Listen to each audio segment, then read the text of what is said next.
The Denton County Collective is in effect. I am Ryan Main. I'm Joe Brown. I'm Jason. We are here today with two panelist musicians local to Denton, and we love them. We've got Character and Pudge Brewer. They just collectively collabed on an album released recently under the Character moniker, I believe, and it is called A Curious Case of Imposter Syndrome, I believe. Is that correct? That is correct. Yeah, that is correct. And it is total fire. And I want to say before we get into anything, I hit both of these guys up when I heard it, and because I was jamming it, man. So I've been jamming this for about a week and a half, and I love it. So I'm so excited they're our first musical guest on our podcast. We're going to get into some quick news updates, I suppose, because we kind of do that a little bit. We're going to go back to RBG. Ruth Bader Ginsburg, we feel bad for her. She was kind of getting away from some issues, but found out she had cancer a couple days ago. So we're sorry to hear about that. We're also sorry that people's rights are hinging on someone recovering from cancer or not. So we would like her to stay healthy and safe and be that good person. I guess also in news today is the Senate got together and they totally disagree, and we'll have to see what happens with that. Enough with that bullshit. We're going to get to music today. We just heard a little interlude called The Metallic Drip from the Character album, and it is nice. It's just a nice track. Let's introduce the panelists today. So we've got Character and Pudge. Character, say hi and tell us a little bit about yourself. Hi, everybody. I go by Character, Denton, Texas musician. I make alternative hip hop, and I like to party. Pudge? Yeah, my name is Pudge. A lot of people know me around town. I got started when I was in high school with a group named Fab Deuce, and we're still active to this day. So that's where I got a lot of my notoriety from, and I record a lot of artists around town, make beats for people. And both of these guys are pretty humble. I've worked with both of them on many occasions, and they are amazing at what they do, and both on the production side and as entertainers, both of them. So it's amazing to have them. Let's start off a little bit, guys. Let's talk about the album as a whole, like how you got it together. I just got to say, for production's sake, because that's what I do, it's one of the better Denton albums I've heard in a while in terms of just the clarity, the crispness, the mastering, the mixing, the everything, the whole vibe. Like, I really, really enjoy this album. So do you want to get into maybe Character a little bit, how this album started and kind of where it came from? Yeah. So I started my working relationship with Pudge about 8 years ago or so, because I recorded my first album with him back when we had just kind of met. And so he mixed and engineered my last album. And then through that process, we became kind of friends. And here and there, like we started hanging out more, and you know, I had already had that working relationship with him. So when I started thinking about my next album, what I was wanting to do was originally a series of EPs, but each EP is like exclusively produced by a different producer. Mhm. And then that was kind of the intention when I first asked Pudge to do this, and then it kind of turned into an hour-long album instead. And, I'm glad it did. I really am. Me too. Yeah, like the first one, I didn't do any of the beats. Like we had kind of recently had met, so all those songs he had already written. So I helped engineer that one, but Right. I didn't have any hand in the production. Now that one was a little bit. It just seemed a little bit harder for me to find on the social medias. It's called Greatest Hits. Is that correct? that is correct. It's Yeah. the artist's character, and the album is Yeah. Greatest Hits. And it kind of finds itself in the compilation parts, right? When you look up character on Tidal and Spotify and all those things. Yeah, it used to not, but then I had to re-upload it a couple times to the distributors. So then the last time I re-uploaded it, it recognized it as like, well, I understand why it's considered a compilation because the name is Greatest Hits, but I didn't say it was a compilation when I yeah. Well, to the listeners, it was supposed to be funny. Check it out, listeners. It's called Greatest Hits. So the album as a whole, like when did you guys finish this? About a week before we released it. And the release date was what, like a week or two ago? It was originally, it was July 3rd. The original release date was June 19th. And then I realized that was in the heart of all the protest. And it just seemed like tone deaf to like promote an album that is so self-involved lyrically. Yeah. It's confessional, man. It is. Yeah. And so, and I mean, I like that about the album, but like it's at a time where the world was not about me. I didn't feel comfortable promoting something that was so lyrically like narcissistic to a certain extent. That extra month got like two of the better songs. Yeah. And it gave us more time. It was a blessing in disguise too, because we got to do The Jury's Out and knock that one out of the park in that time period. So let's talk about that real quick. We're not going to play it today, but The Jury's Out is the last track, correct?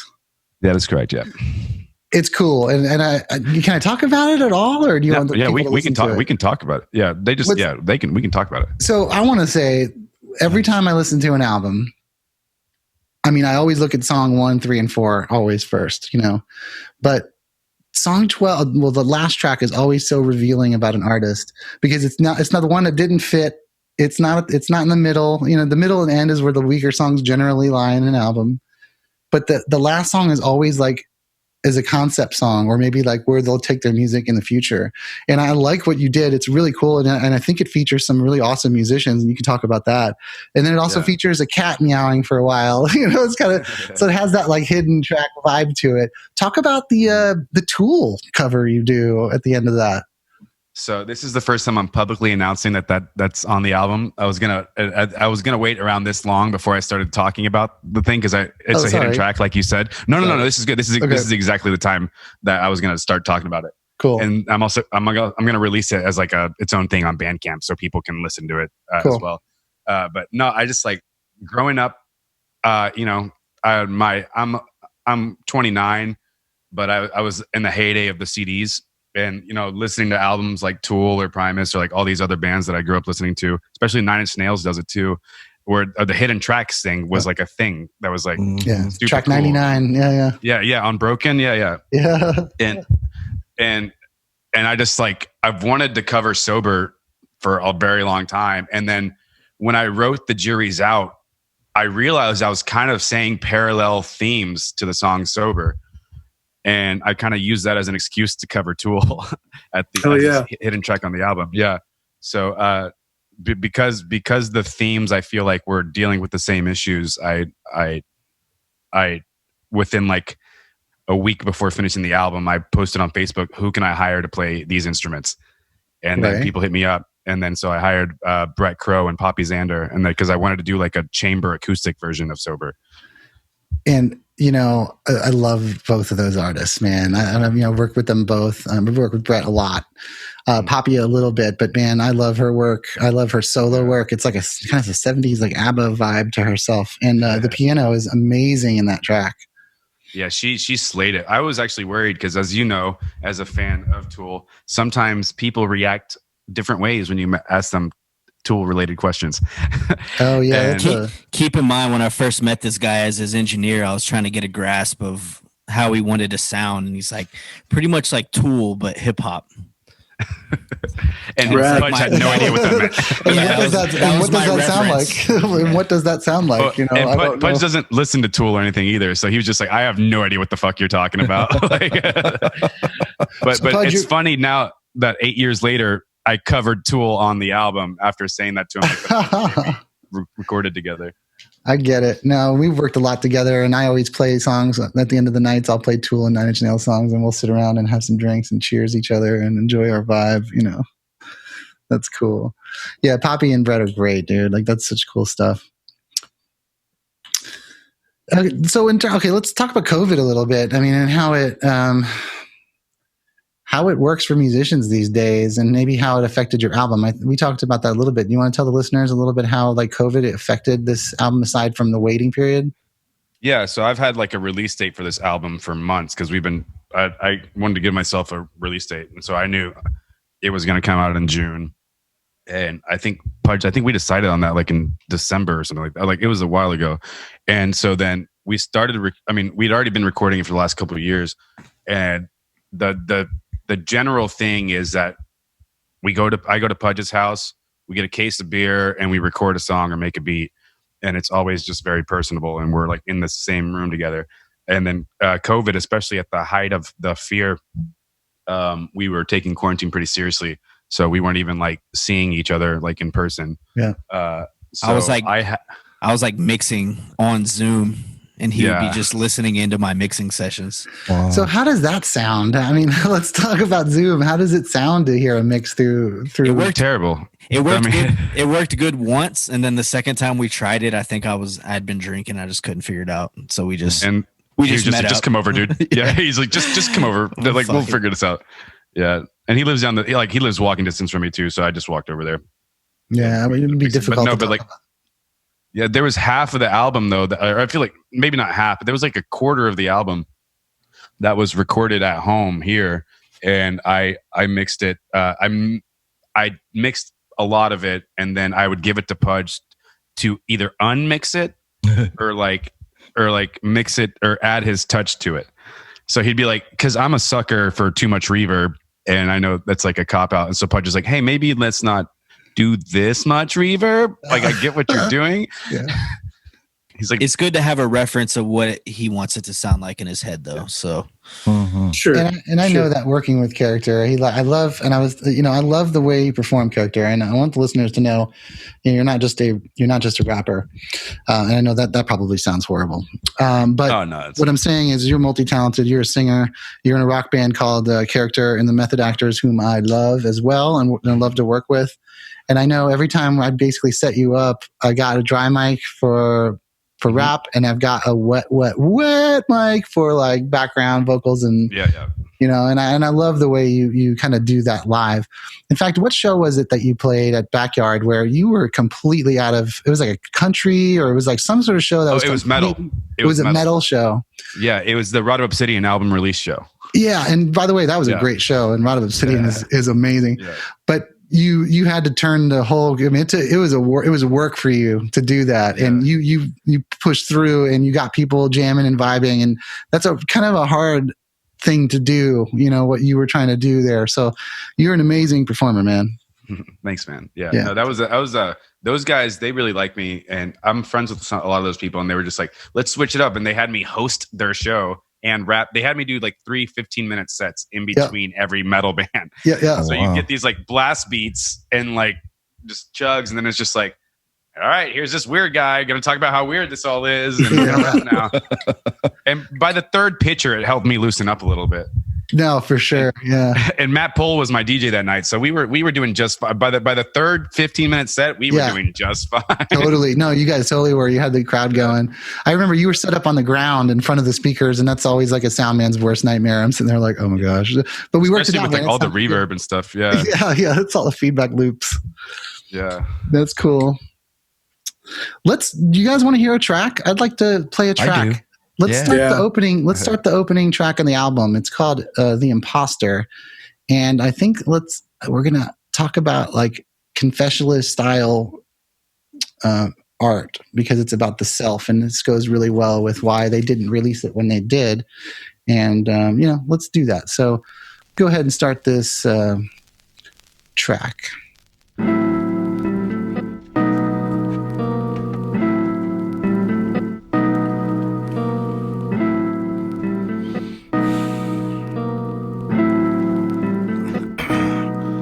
I've been a lot of things, but none of them are me. I'm always in a crisis of identity. Never a validation strong enough to feel like all this hard work and stress will ever amount to something real. No song I can make, no lyric I can write, no show I can play, no comments or likes will ever convince me that I've become what I've always dreamt and aimed to be. No award, no accolade, no Cinderella story of how I got it made. No audience chanting my name, no stacks of money or label contracts, music videos with sexy boys and girls, my name tattooed on their back. I don't believe it, I've seen it, but I'll never truly be it. A phony, a liar, a fake that's late to retire. Everyone must be pulling my leg because I always end up in the mud with my face towards the dead. Not just in music, but in love too. Ladies yank the chains with their word, there's no way I could be loved too. Too much to handle with not enough talent. A constant comparison to my peers, I don't have it. How dare you take me on this ride with my fragile pride? Every product's an embarrassment to those outside. So I'll take your pity money and reproduce this trash, duplicate it to the mass so I can burn how fast. I'm counting down the days until you tell me the truth. The crowds will yell and chant, hey man, we never really liked you. I'm kinda counting the seconds until you set me free and finally let me know that you never really fucked with me.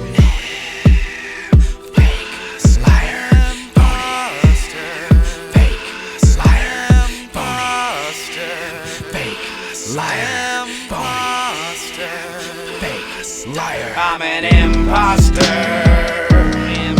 and I don't feel like what I claim to be.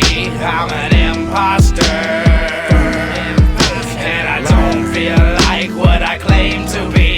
I'm an imposter, and I don't feel like what I claim to be. I'm an imposter, and I don't feel like what I claim to be.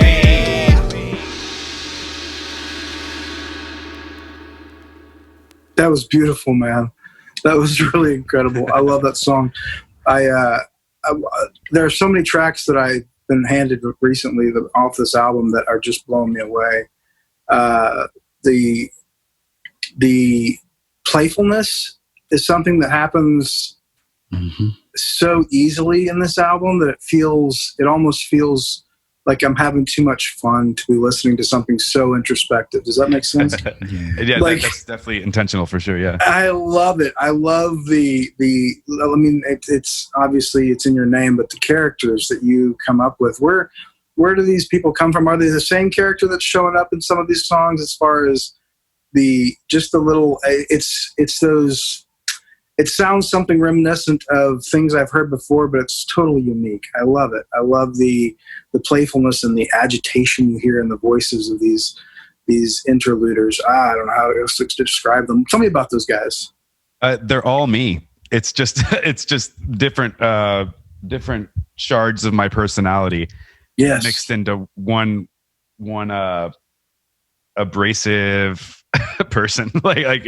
And so it's all just, they're all just heightened versions of who I want to be. Like, it's all the things I repress on a day-to-day basis, and I just let it out. And sometimes that's just, and growing up, I always liked writing, and my teachers always told me I had a good voice, but I always liked the sarcastic, the cynical characters. And that's who I am as a person. So I approach it in this like fun, playful, sarcastic way. And a lot of it's like mockery of sort of stuff. Yes. Well, it's really well played, and I think it flirts with the danger of being like aggressive, but it's not. It's all part of the bigger story. I feel like it's great. And if there is aggression, it's balanced by this fucking chill beat, like this whole album. The album starts off, I think, a little bit harder, and then it chills down. It ratchets itself down into this like vibe, this like really relaxed vibe, and with aggression and like who am I, what am I? It's a really cool balance. And I think the intro and the outro were the only ones we had planned. Like we knew going into it that was going to be the intro and the outro. Right. We knew that going into it. We created both of those from scratch together. Normally Pudge would make the beats and I would like pick and choose the beats, but with those two I was like the opening song and the last song needs to be the most important song on the album, because that's how you hook them and that's how they leave, you know what I mean? Yeah.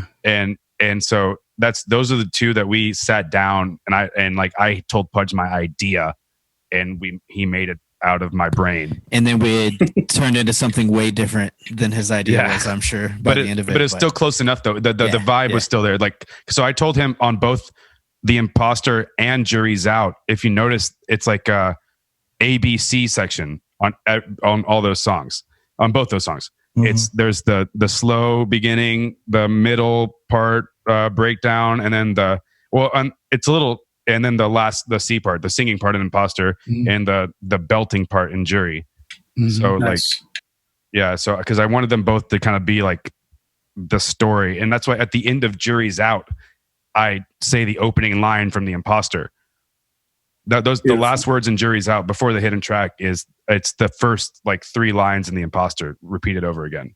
That's wonderful. Cool. Very cool. You almost slipped earlier and said, these are the characters I want to be. And you covered yourself and you said, but I like that. But I like touching on that because, this whole song is about, it's like, it seems to me, correct me if I'm wrong, but it seems to be talking, you're talking about yourself and you're talking about doing what you want to do and feeling like you're not maybe good enough or not. And you obviously are good enough, but like having that doubt and the self-doubt. And I mean, a lot of artists can relate to this, especially, people who bend genres and, and you kind of do that in your other parts of musical life. So, I mean, how important is the imposter syndrome for yourself? Like, is it something that you really like struggle with personally?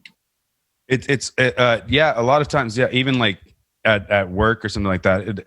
It's just one of those things. It's where, I always feel like I'm pretending, you know what I mean? Like, it's just like everyone else in my brain fits in and it all makes sense. But to me, like, I'm just like, everyone here thinks I'm an outsider, which is never the case. It's all paranoia.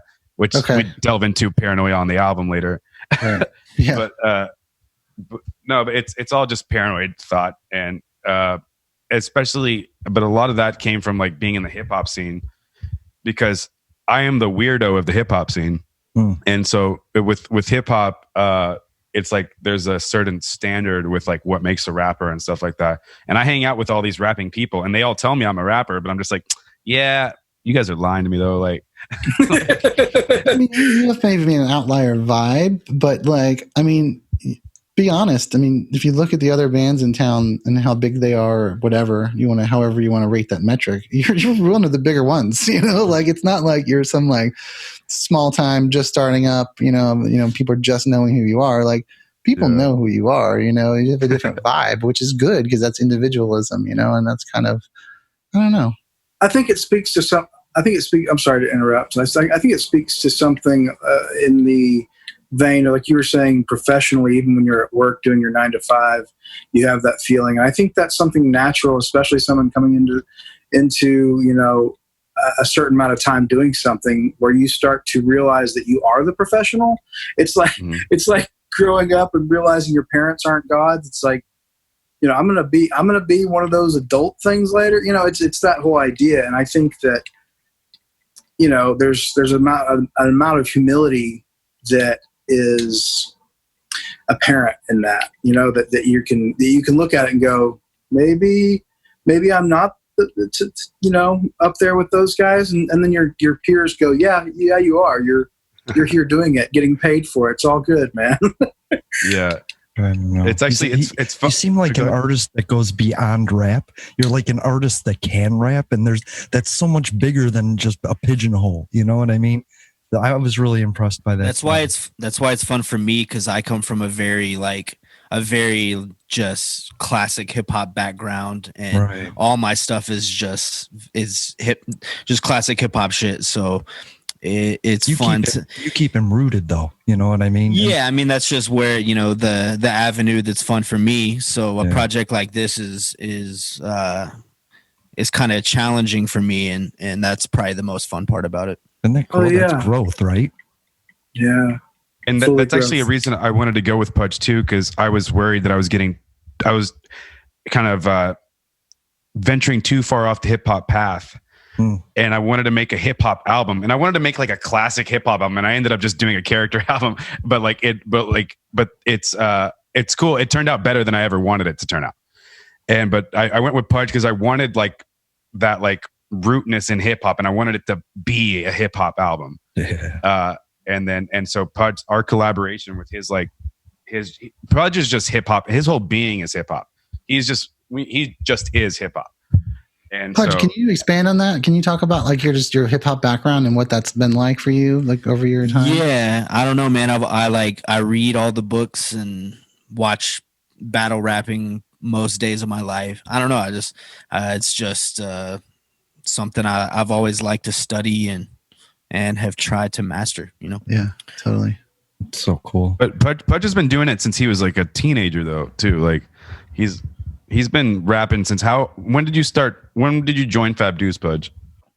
I think I started like recording hip hop shit when I was like 14, probably. I was just like a hacker that wanted to be creative and never had an avenue. And then when I found out I could steal production software, that was pretty much game over. Like game changer. Yeah, well, people in Texas. When I saw people from Texas getting famous from like just recording at their house, like Social House and Mr. Pookie out in Dallas, like that was the first. It was realistic. There's people in Dallas making shit at their house and they have a job from it. So yeah, it was something I got into really early,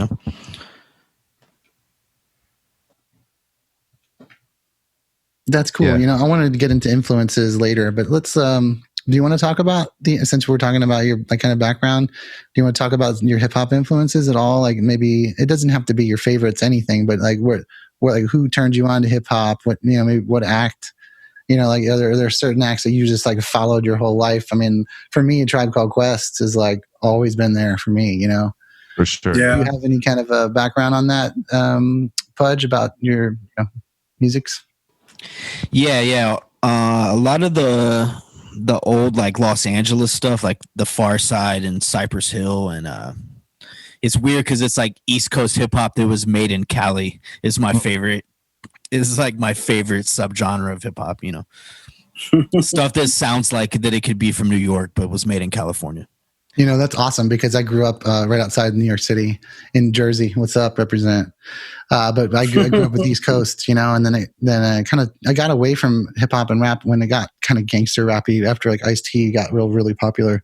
And I kind of left for a while, and then Tribe brought me back. And then this band from NorCal called Lyricist, which is part of the Quantum production group. Born and Latif. And Latif, the truth. Yeah, man. And they brought me back into hip hop. And the one thing I heard in this album was that Northern Cali vibe. And maybe that's why I like your music and this album so much, because it has the East and West Coast. But I really felt that. And so my experience, my depth of knowledge isn't that deep.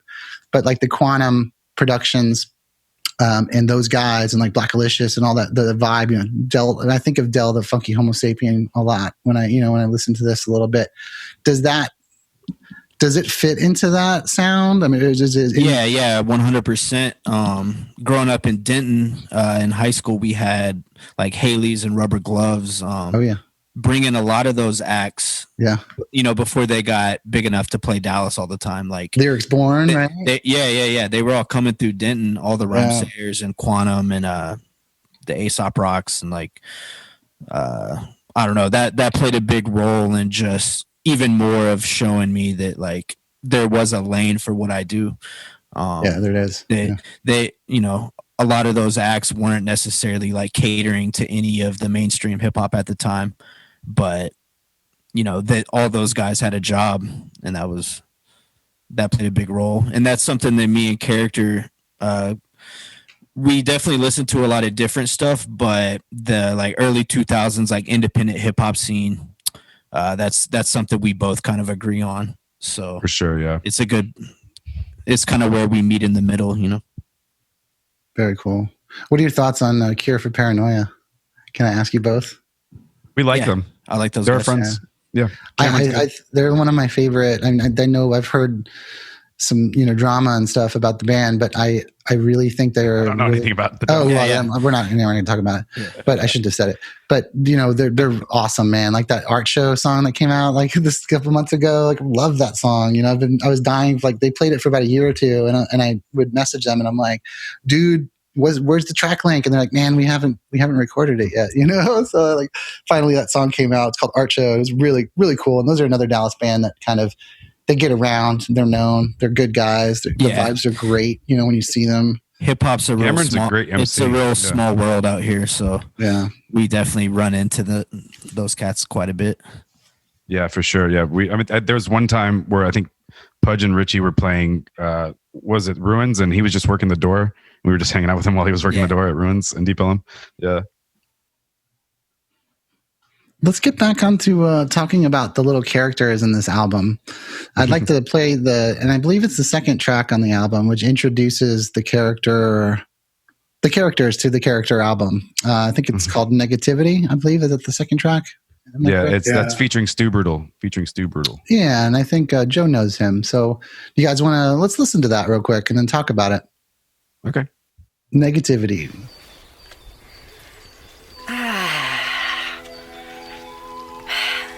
Hello, birds. Hello, sun. Hello, beautiful day.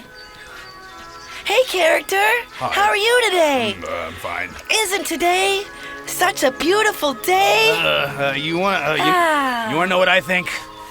Oh, fuck your beautiful day!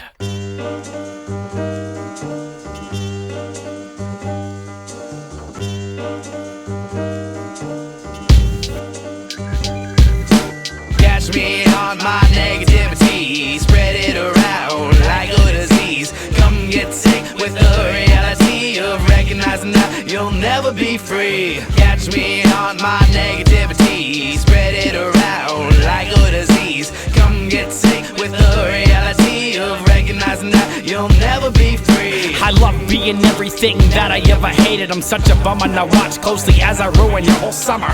Every little thing annoys me without justification. Part of the problem, and I hate without hesitation. I'm an infantile narcissist, dwelling regressive, all these stupid traits of his.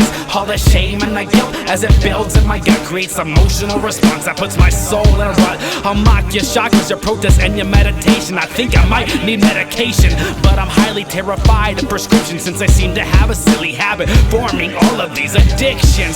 Oh, did I mention I'm a hater? I can't enjoy the little things, so I give away frowns freely. I mean, why are you so happy? I'll change the mood swiftly, intently, passive, and aggressively. Catch me on my negativity, spread it around like a disease. Come get sick with the reality of recognizing that you'll never be free. Catch me on my negativity, spread it around like a disease. Come get sick with the reality of recognizing that you'll never be free. Ain't a part of the carpenter casting call Caucasian devil. Mastered arts are causing costly arguments and settle. I'm blasting black metal in dimly lit meadows, sewing up the corpses. I'm a modern day Geppetto. She loved me, not the pedal, so pedal to the metal.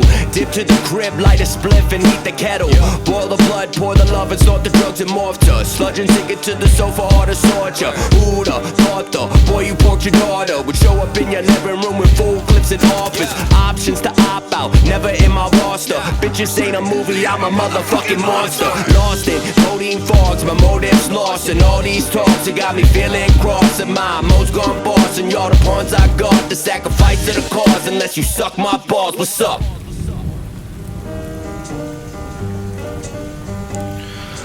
Catch me on my negativity, spread it around like a disease. Come get get sick with the reality of recognizing that you'll never be free. Catch me on my negativity, spread it around like a disease. Come get sick with the reality of recognizing that you'll never be free. Catch me on my negativity, spread it around like a disease. Come get sick with the reality of recognizing that you'll never be free. Yeah. What a fun track. I love that one. Yeah, that one goes hard. Hey, can you Such a Photoshop to make it say like 8 million views? Oh, we're not going to show. I'm going to take that out. Yeah, So that, we can totally it had do like that. 8 views. I'm like, Dude, 8 million. to me that That's- song has such a track 2 vibe too. It's like perfectly placed on the album, I feel like. well, it's that a song. good like. Nah, this is a rap album. Like, Yeah, Yeah, exactly. it really is the opener. It really And is the opener. Yeah. Stu Brootal is a rapper, man. That guy is a monster. Oh, Just yeah. how One do of my you- best how- friends too. Yeah, I'm about to say, how'd you get connected with Stu? Because that's we're best that is a friends. solid- Yeah, no, when I met Character, I actually told him. it's actually I would have never met Stu if it wasn't for Pudge, because the first time I recorded with Pudge, he was like, "Do you know Stu Brootal?" I was like, "I don't know, I've heard of him."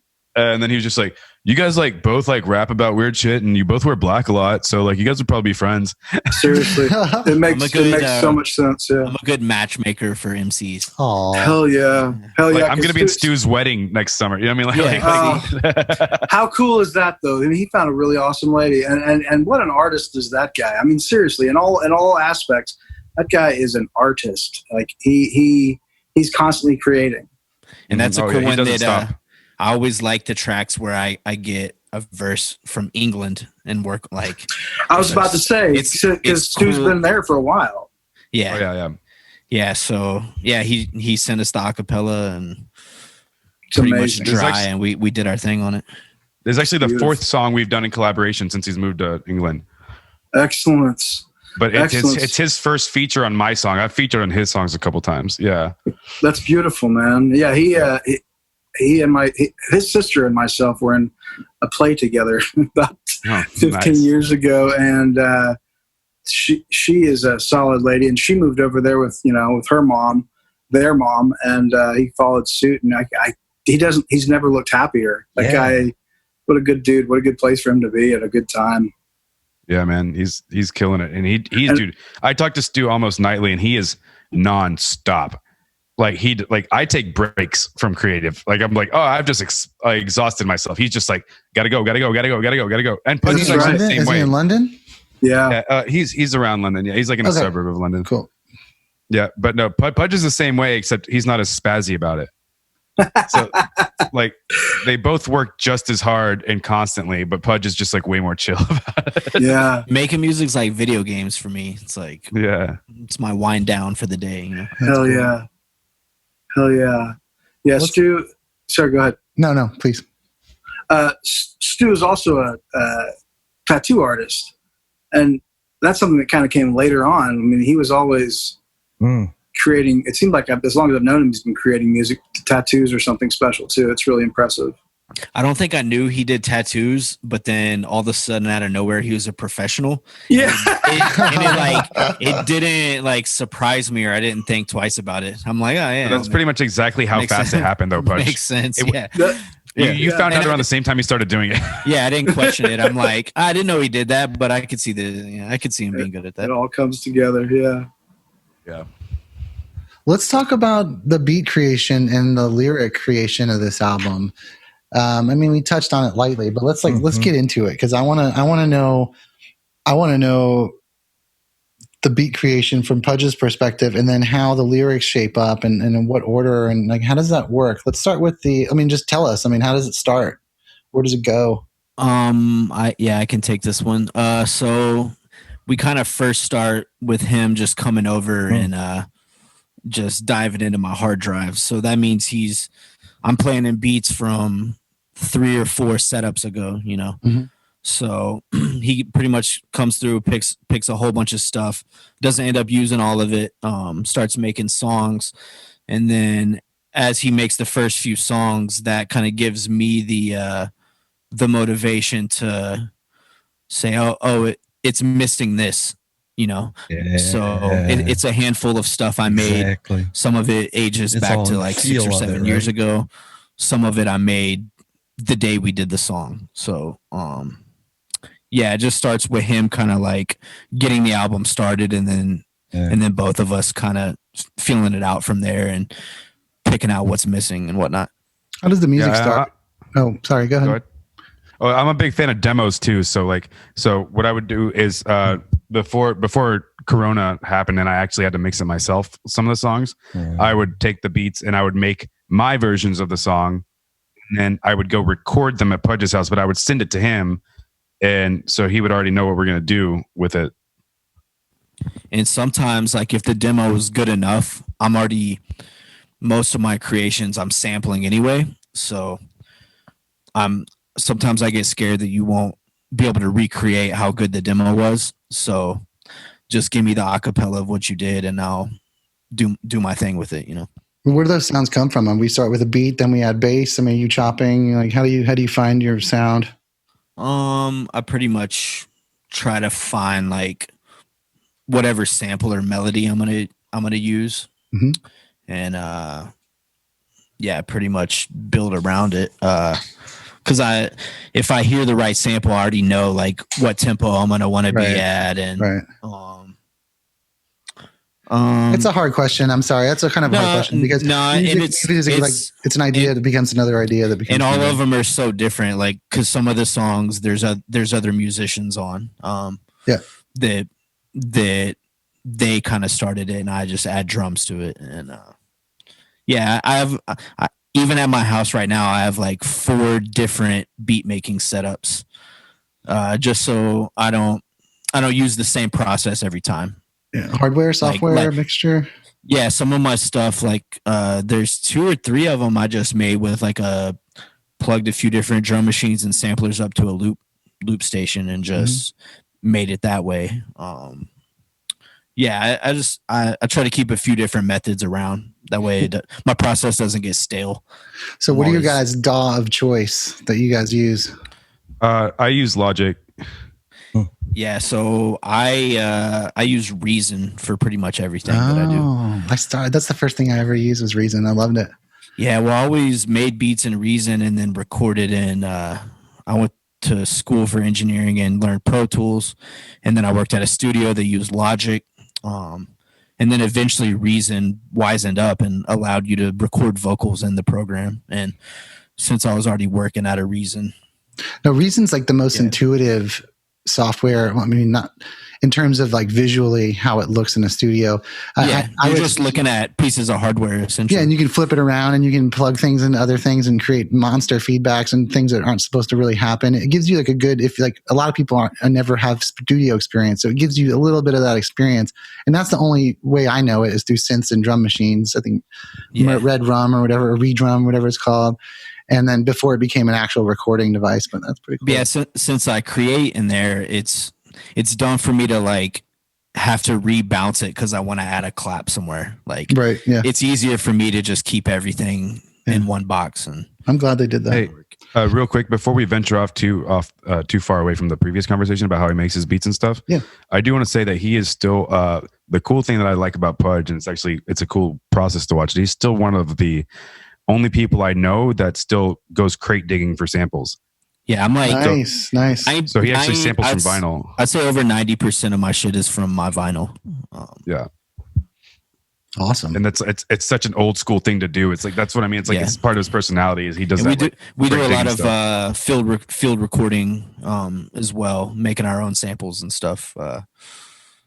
So where do you crate dig in for stores now? I know that one back in South Dallas just closed down, the big record store. Yeah, I was actually getting a lot from Mad World, unfortunately. Oh, that just went under. Right? Yeah, they're closing too. So are they going to be an online store? Nah, whatever. Like, they're going to be online. Okay. Yeah, and since we like travel for work, I definitely make sure to hit a record store when I leave town. You know, and same thing with shows. So I kind of, I don't know. I make an attempt if I'm in a city I've never been to, at least try to get some samples out of them. Is this going to be on vinyl? What was that? Yes. Yeah. So that's the plan. So especially right now, I'm saving up money because it's going to cost me like $1,500 to do, and the plan is that when shows start happening again, since I wasn't able to do an album release, I want to do a vinyl release show. Love it. Yeah, Very no, cool. I'm gonna. Yeah, now that I'm actually making money, this album's too good to not be on vinyl, and also I'm like, Might Yeah, even sneak an extra track on there. Who knows? Ooh. yeah, who know? Yeah, we have no idea. Yeah, I'll take 2 in pre-sale right now. yeah. No, we're and but the thing is, I'm gonna pay like the 180 milligrams. Like it's like Full on. is it milligrams or grams? It's grams, right? It's grams, I think. Yeah. Yeah. So I'm gonna like pay for the good stuff. I'm gonna get like the 180 gram with the two records. It's gonna cost me a lot of money, but yeah, those are I'm not- expensive. yeah, but I'm not. It's not gonna be a novelty for me. I don't want it to be a novelty. Good. I want it to be a quality sound product. And if I have to pay $3,000 to get it, I'll pay $3,000 to get it. But Yeah. Beautiful. That's like, Beautiful. that's great, man. That's great. And thank you for doing that. Seriously. The thing I about love music, man. Like, yeah. the thing about like we don't have like outside of Denton, it's not too many fans, but we have enough in Denton to at least sell a batch of vinyl. Like, Yeah. we could flip a few hundred Yeah. just with Denton people. So it's like, Very And once tours start too, like I was in the middle of a tour when the shutdown happened, so I had to cancel the second half of my tour that I was like in the middle of. Oh, So, but once tours happen again, like I mean, you know, you can sell vinyl on the road. Yes, you It's can. not- yeah, you can. Yeah. I can't wait to see that last song, like you live doing it. It's so bouncy. It's got this vibe to it that I can just see, like I can see it on stage already. And that's the thing. Like I can only do that if I'm like in England or if Stu's in Texas. So that's going to be a rarity. So when you do get that song, huh? Yeah, it's true. Oh yeah. So when you do get that song, it's going to be a fucking like explosion. Cause it's not just me doing that song. It's me with my best friend who I probably haven't seen in like 2 years or something too. Right. So when me and Stu play live every time he comes to town and we do a show, and we actually ended up creating a set where we split the set. So we're both on stage at the same time and we go back and forth because I know all of his songs and he knows all of mine. So then we just like hype each other back and forth. That And is it's so like cool. this whole like friendship like show. So with something like Negativity and some of the songs I did on his last album, we haven't performed those lives ever. So like it's been like 2 years. Like there's a lot of pent up energy to do those songs live. So Good. That's awesome. yeah, that song's probably going to go really hard when we do get together to do it. Yeah, And you are on Gitmo Records, correct? that is correct. Yeah, I am on Gitmo Records. And is Pudge, are you affiliated with them? I do a lot of work with them. Okay. I release some stuff with them, some stuff without them. So essentially, sometimes it would be Affiliated is a good word to use. Yeah, He's I'm affiliated affiliated, for sure. Yeah. You want to tell the listeners a little bit about what that is? What Gitmo is? Yeah, Pudge was actually there more for its conception, so he might be able to actually give a little bit better backstory. Yeah, I was working at a studio called A-Dub, and our homie Keldrick was the general manager of the studio. Kind of something he thought would give more business to the studio was build these collaborations with different people, it's kind of giving them a tour, giving them a taste of what the equipment was like. And some of those songs became really good, and the guy started a label, and he pretty much just wants to help people push music. He doesn't make music at all, so it's he just wants to see his friends making dope shit. Yeah, that's cool. And also, Stu is actually part of the original. Yes, he is. Like Gitmo crew as well. He's got Gitmo tattooed on his arm and shit. No, like Richie Flo's in it, right? I think. Yeah, Richie Flo's a big one too. Yeah. Yeah, the thing with me, I had already like kind of operated as a label, so I don't know. I definitely do a lot of work, make a lot of beats for them, help with engineering and all that stuff. So, I went to both of you separately and asked you about who mastered it because I was interested. And you both I don't think you both just said someone at Gitmo facilitated it. Like, so you don't even know who did it. Yeah, My only go like ahead. constructive thing, because I don't like to say constructive things unless I'm asked, At least that's I'm trying to do that, but I'm doing it right now. I'm breaking protocol. Just make sure you get someone who understands vinyl mastering when you get to that point, and honestly spend extra time talking to a couple people. That's my advice on this, because I need to remaster it specifically for vinyl. No, you have to. So when you press vinyl, it has to be mastered a certain way. But I've always wondered, do the printing services offer something like that, or you got it? You 100% have to do it separate. So talk to them about what they want to do. But I know that I work with Brian Gardner, who's a big bass Brian. He did Dre and Snoop, and he's a top 5 guy in the world, mastering guy, and he takes care of all my clients that are like, they pay money, like the real money. And I work with him, and like he does separate vinyls for online, for CD, for digital, for vinyl. But there are guys that specialize in vinyl mastering. And the only reason why I'm bringing that up is I want to make sure your low end hits hard when the vinyl comes out. And that was that was the only thing that concerned me about, like, when you talk about mastering or talking about vinyl, is like, you got to make sure the 100 hertz hits, And so that's the only reason why I'm bringing that up. I gotcha. I've always been terrified of it for that reason. Like, of mastering or just printing vinyl. Like, I don't want to spend a couple grand and not even know how it's going to sound. Right. Well, you get the test press first, though, right? I assume you get the test press before you like. But you got to give them money, deposit. That's all. And to be like, your money. Hey, stop printing it. Yeah, like give them $750 or something, and then they're like, I don't really like it, and then we go back and read. That's why I'm just saying, spend extra time, talk to mastering guys. And I'm saying that out of love, because I want to see this. I want to hear this sound. No. That's good information. I want to know that. Yeah. Well, in my head, I've always wondered, like, is it just 2020 now, and it's probably okay? But I've always had the fear of like spending a few grand and me being like womp womp. Like, once it comes in, I listen to it. It's a pretty big fear of mine too. But that's why, Yeah, it scares me too, because I don't know it. Like, it's a different world. Like, it's a physical world. And it's different too, because you can't just buy like 20. You know what I mean? Like, you have to buy like 500 or whatever the hell it is. Like, it's and so like I'd want to buy like, let me start with like 5 and see if I like them, then I'll buy more. Yeah. But it's just like, nope, you're gonna have a whole case of fucking vinyl, that and if you can't move them, But luckily, at the very least, I know independent record stores will buy them. You know what I mean? Like, y'all can flip it if you want. Figure it out. Yeah. Also, the thing I think about is like, a lot of people, if I go to their house, their vinyl setup is such shit. It's not like hooked up to any. They got like the bookcase one, like the one where it's just like you flip it open. They're like, I have a record player. It's like you're listening like on phone speakers on your like. It's like, so it's like, does it really matter? Right. Yeah. But then you have people like me and Pudge. Tweeters, Yeah, but then there's people like me and Pudge, and I'm sure you guys too, where you have an amplifier and you have big speakers and stuff to go with your record area. Yeah. So that's for them. It's for those guys. That's what's cool. But okay, and that's mastering. But let's talk about mixing real quick.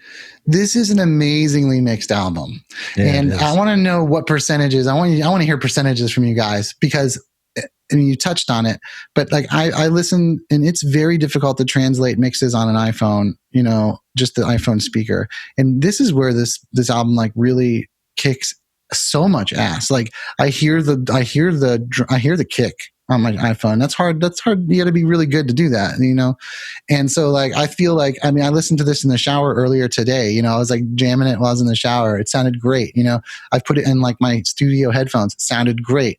Put it in like, the big speakers on my NS10s and on my Focals. It sounded amazing. Like, this is one of the best Denton albums on mix. Sorry, Michael Briggs.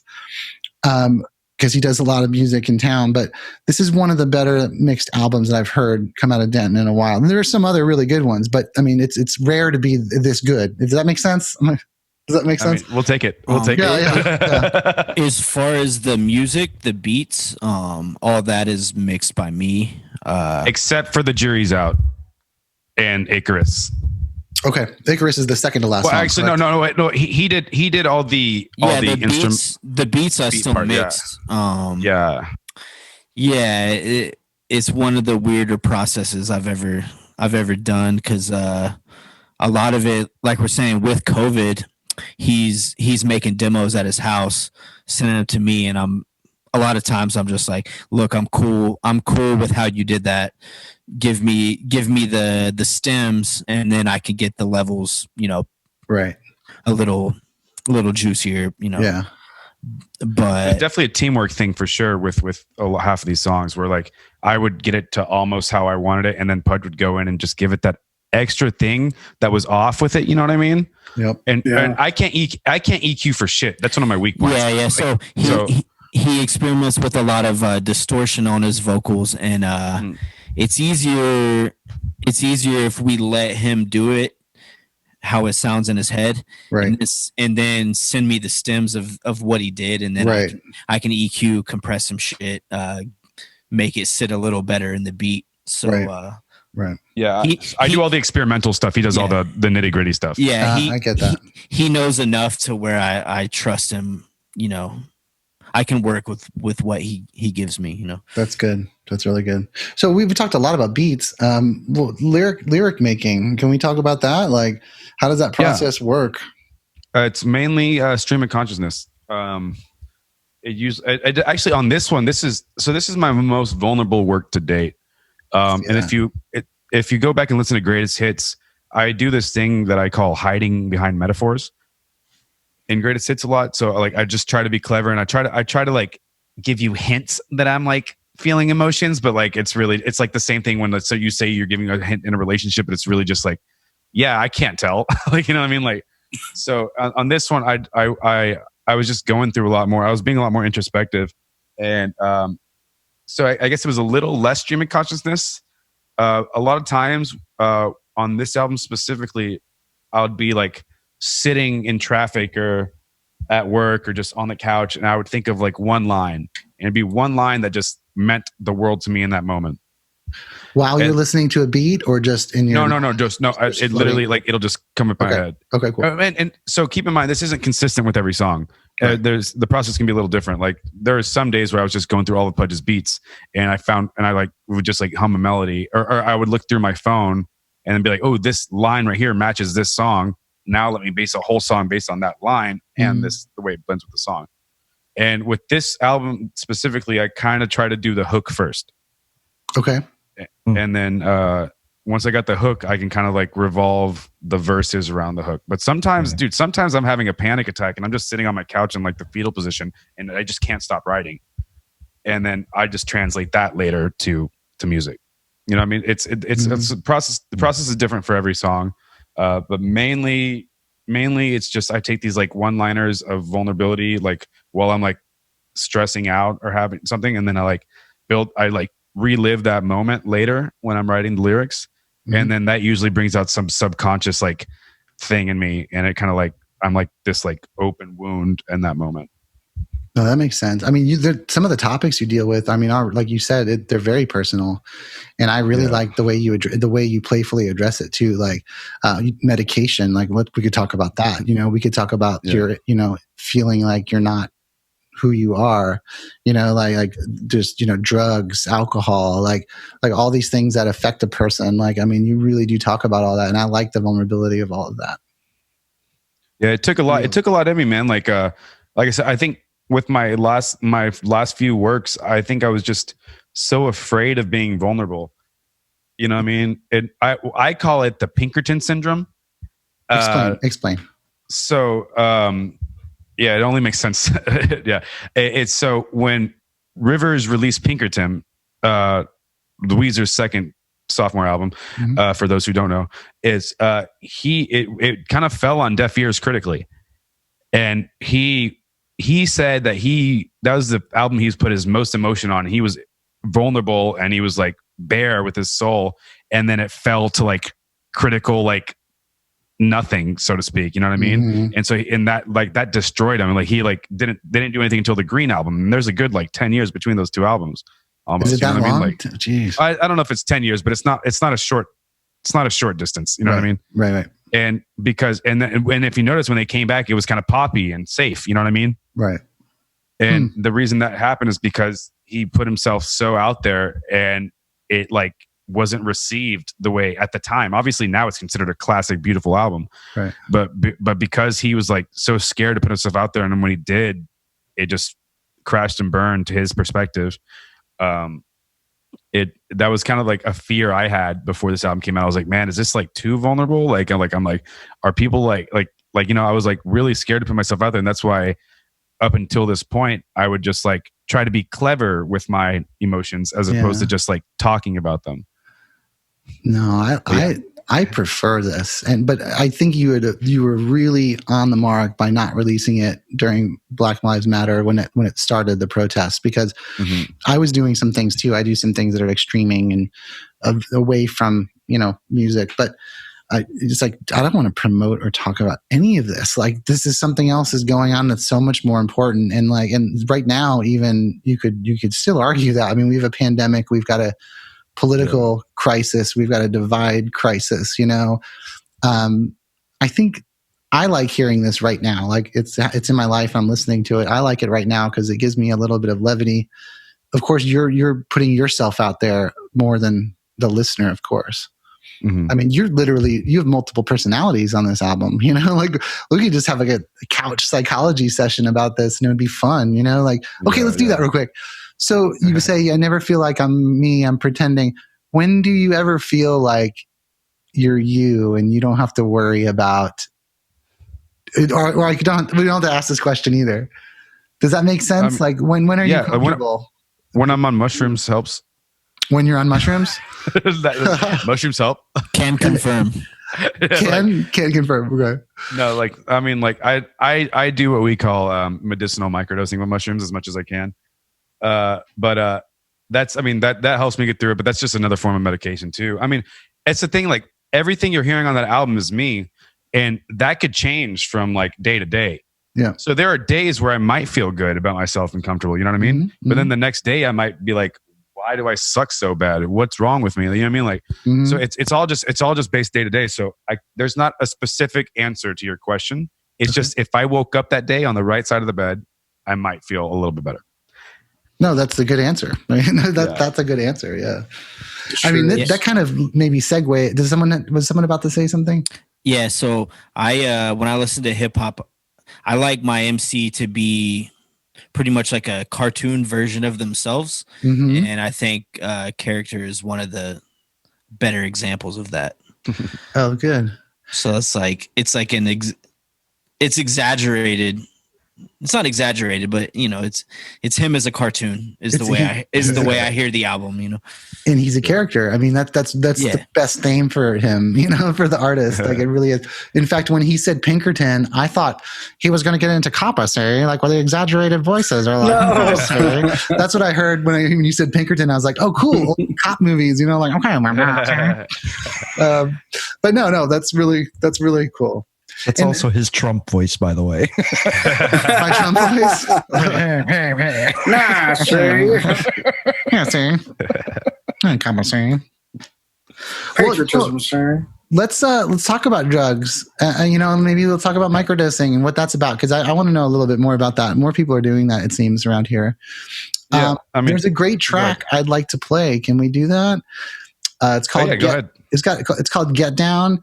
It, to me, has one of the best hooks on the album and is the most fun and is also mixed with serious. So I think this is a great, just on what you were just talking about, I think this fits real well. So and Ryan, I know the homie DJ Spinmo is the one doing a lot of the scratches on that one. Oh, Spinmo. Yeah, I know the Spinmo. Spinmo, we miss you. I haven't seen him in a while.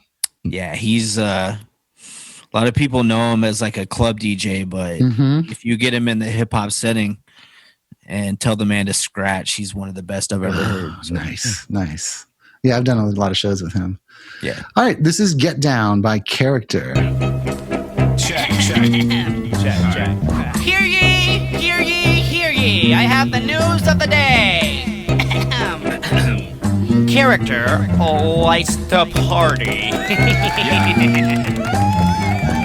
Can you get down with the get down? Cause I get down when I wanna get down. Can you get down with the get down? Cause I get down when I wanna get down. Can you get down with the get down? Cause I get down when I wanna get down. Can you get down when you get down? Cause I get down when I wanna get down. Sometimes I chill, maybe watch some TV, but I never take some pills because I'm sober as fuck now. No wait, let me rephrase. I'm drunk as fuck now, but I quit doing drugs. What you got though? I might do a little, but I'll never do a lot. Well, except for when I do a lot, it's the art of relapse to the goal of relax. Steady spin stacks, made for bills, but I'll regret that later. Rap is out of control. Can you get down? Rap is out of control. Can you get down? Rap is out of control. Rap is out of control. Can you get down? Rap is out of control. Can you get down? Can you get down with the get down? Cause I get down when I wanna get down. Can you get down with the get down? Cause I get down when I wanna get down. Can you get down with the get down? Cause I get down when I wanna get down. Can you get down with the get down? Cause I get down when I wanna get down. Let's throw a party, invite all the cops so we can rob the precinct, take all the handcuffs for the orgy at the liquor store where we drank all the rum. One by one I'll wear out my gums. King me, sing me a song for the future in the land of make believe we all win as losers. I'll be an ear abuser, remind you that I suck when I guzzle on the bottle and you kindly stuff my socks. Rap is out of control. Rap is out of control. Can you get down? Rap is out of control. Rap Can you get down? Rap is out of control. Rap is out of control. Can you get down? Rap is out of control. Can you get down? Jason, what'd you think about that track? And there isn't anything. I love the vocal levels on that because there's two separate voices, but none of them have the reverb that you said you liked. I was expecting more of that, but there's these.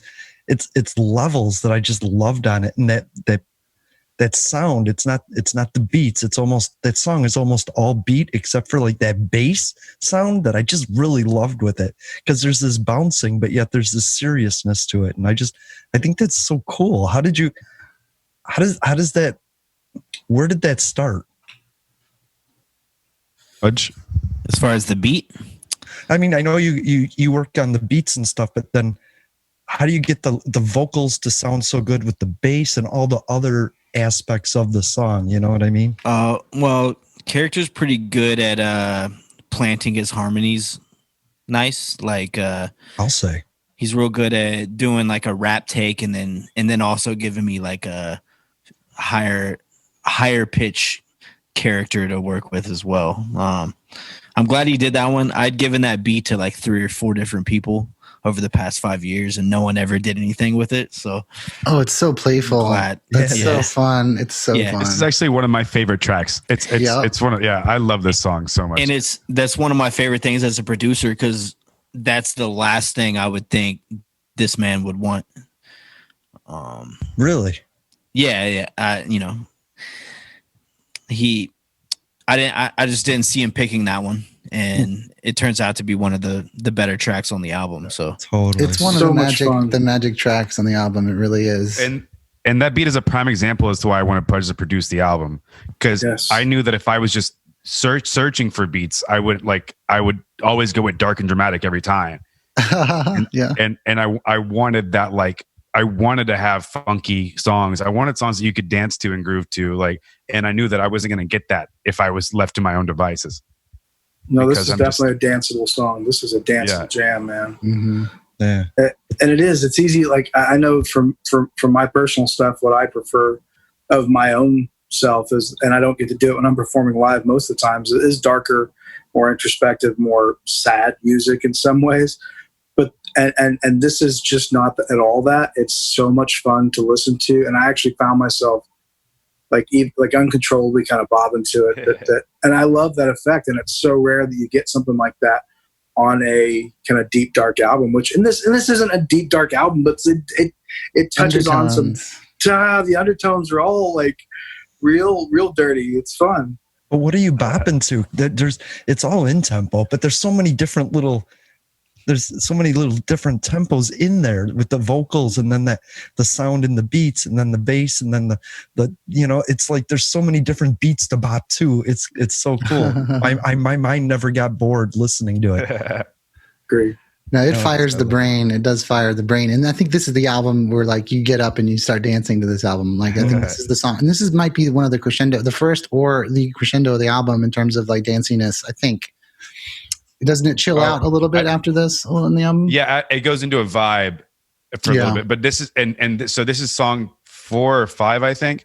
And No, it's track 5, and I specifically put this after the Metallic Drip too. Yeah. Because the Metallic Drip is, I mean, your listeners have already listened to it by this point, right? Yeah. So it's a song obviously about tripping and tripping balls. I don't know if you got that from the lyrics, but not entirely. Not entirely. But if I may tell you the Metallic Drip lyrics. Yeah. My tongue feels electric. Okay. Vibrations are hectic. The walls are moving. Oh yeah, that's pretty obvious. That painting is grooving. The trees are melting. The faces are melting too. My world is liquid, flowing down the stream into the puddle. You know, I've heard that song probably 10 times now, and I never even I never picked up on that because I'm just jamming. He's like, I didn't know there was lyrics. I made the album. I didn't even know I didn't know that either. Like that song is like it. That's why it's like it sounds so trippy. So when I heard that beat, I was just like, I don't even want to rap over it. And it's short too. I want it to be an interlude, and I was just like, I'm just gonna write like tripping, just about tripping. Yeah. And actually I did all the mixing on that one. I mixed the Metallic Drip myself because I needed to get real weird with it. So that's like there's like 5.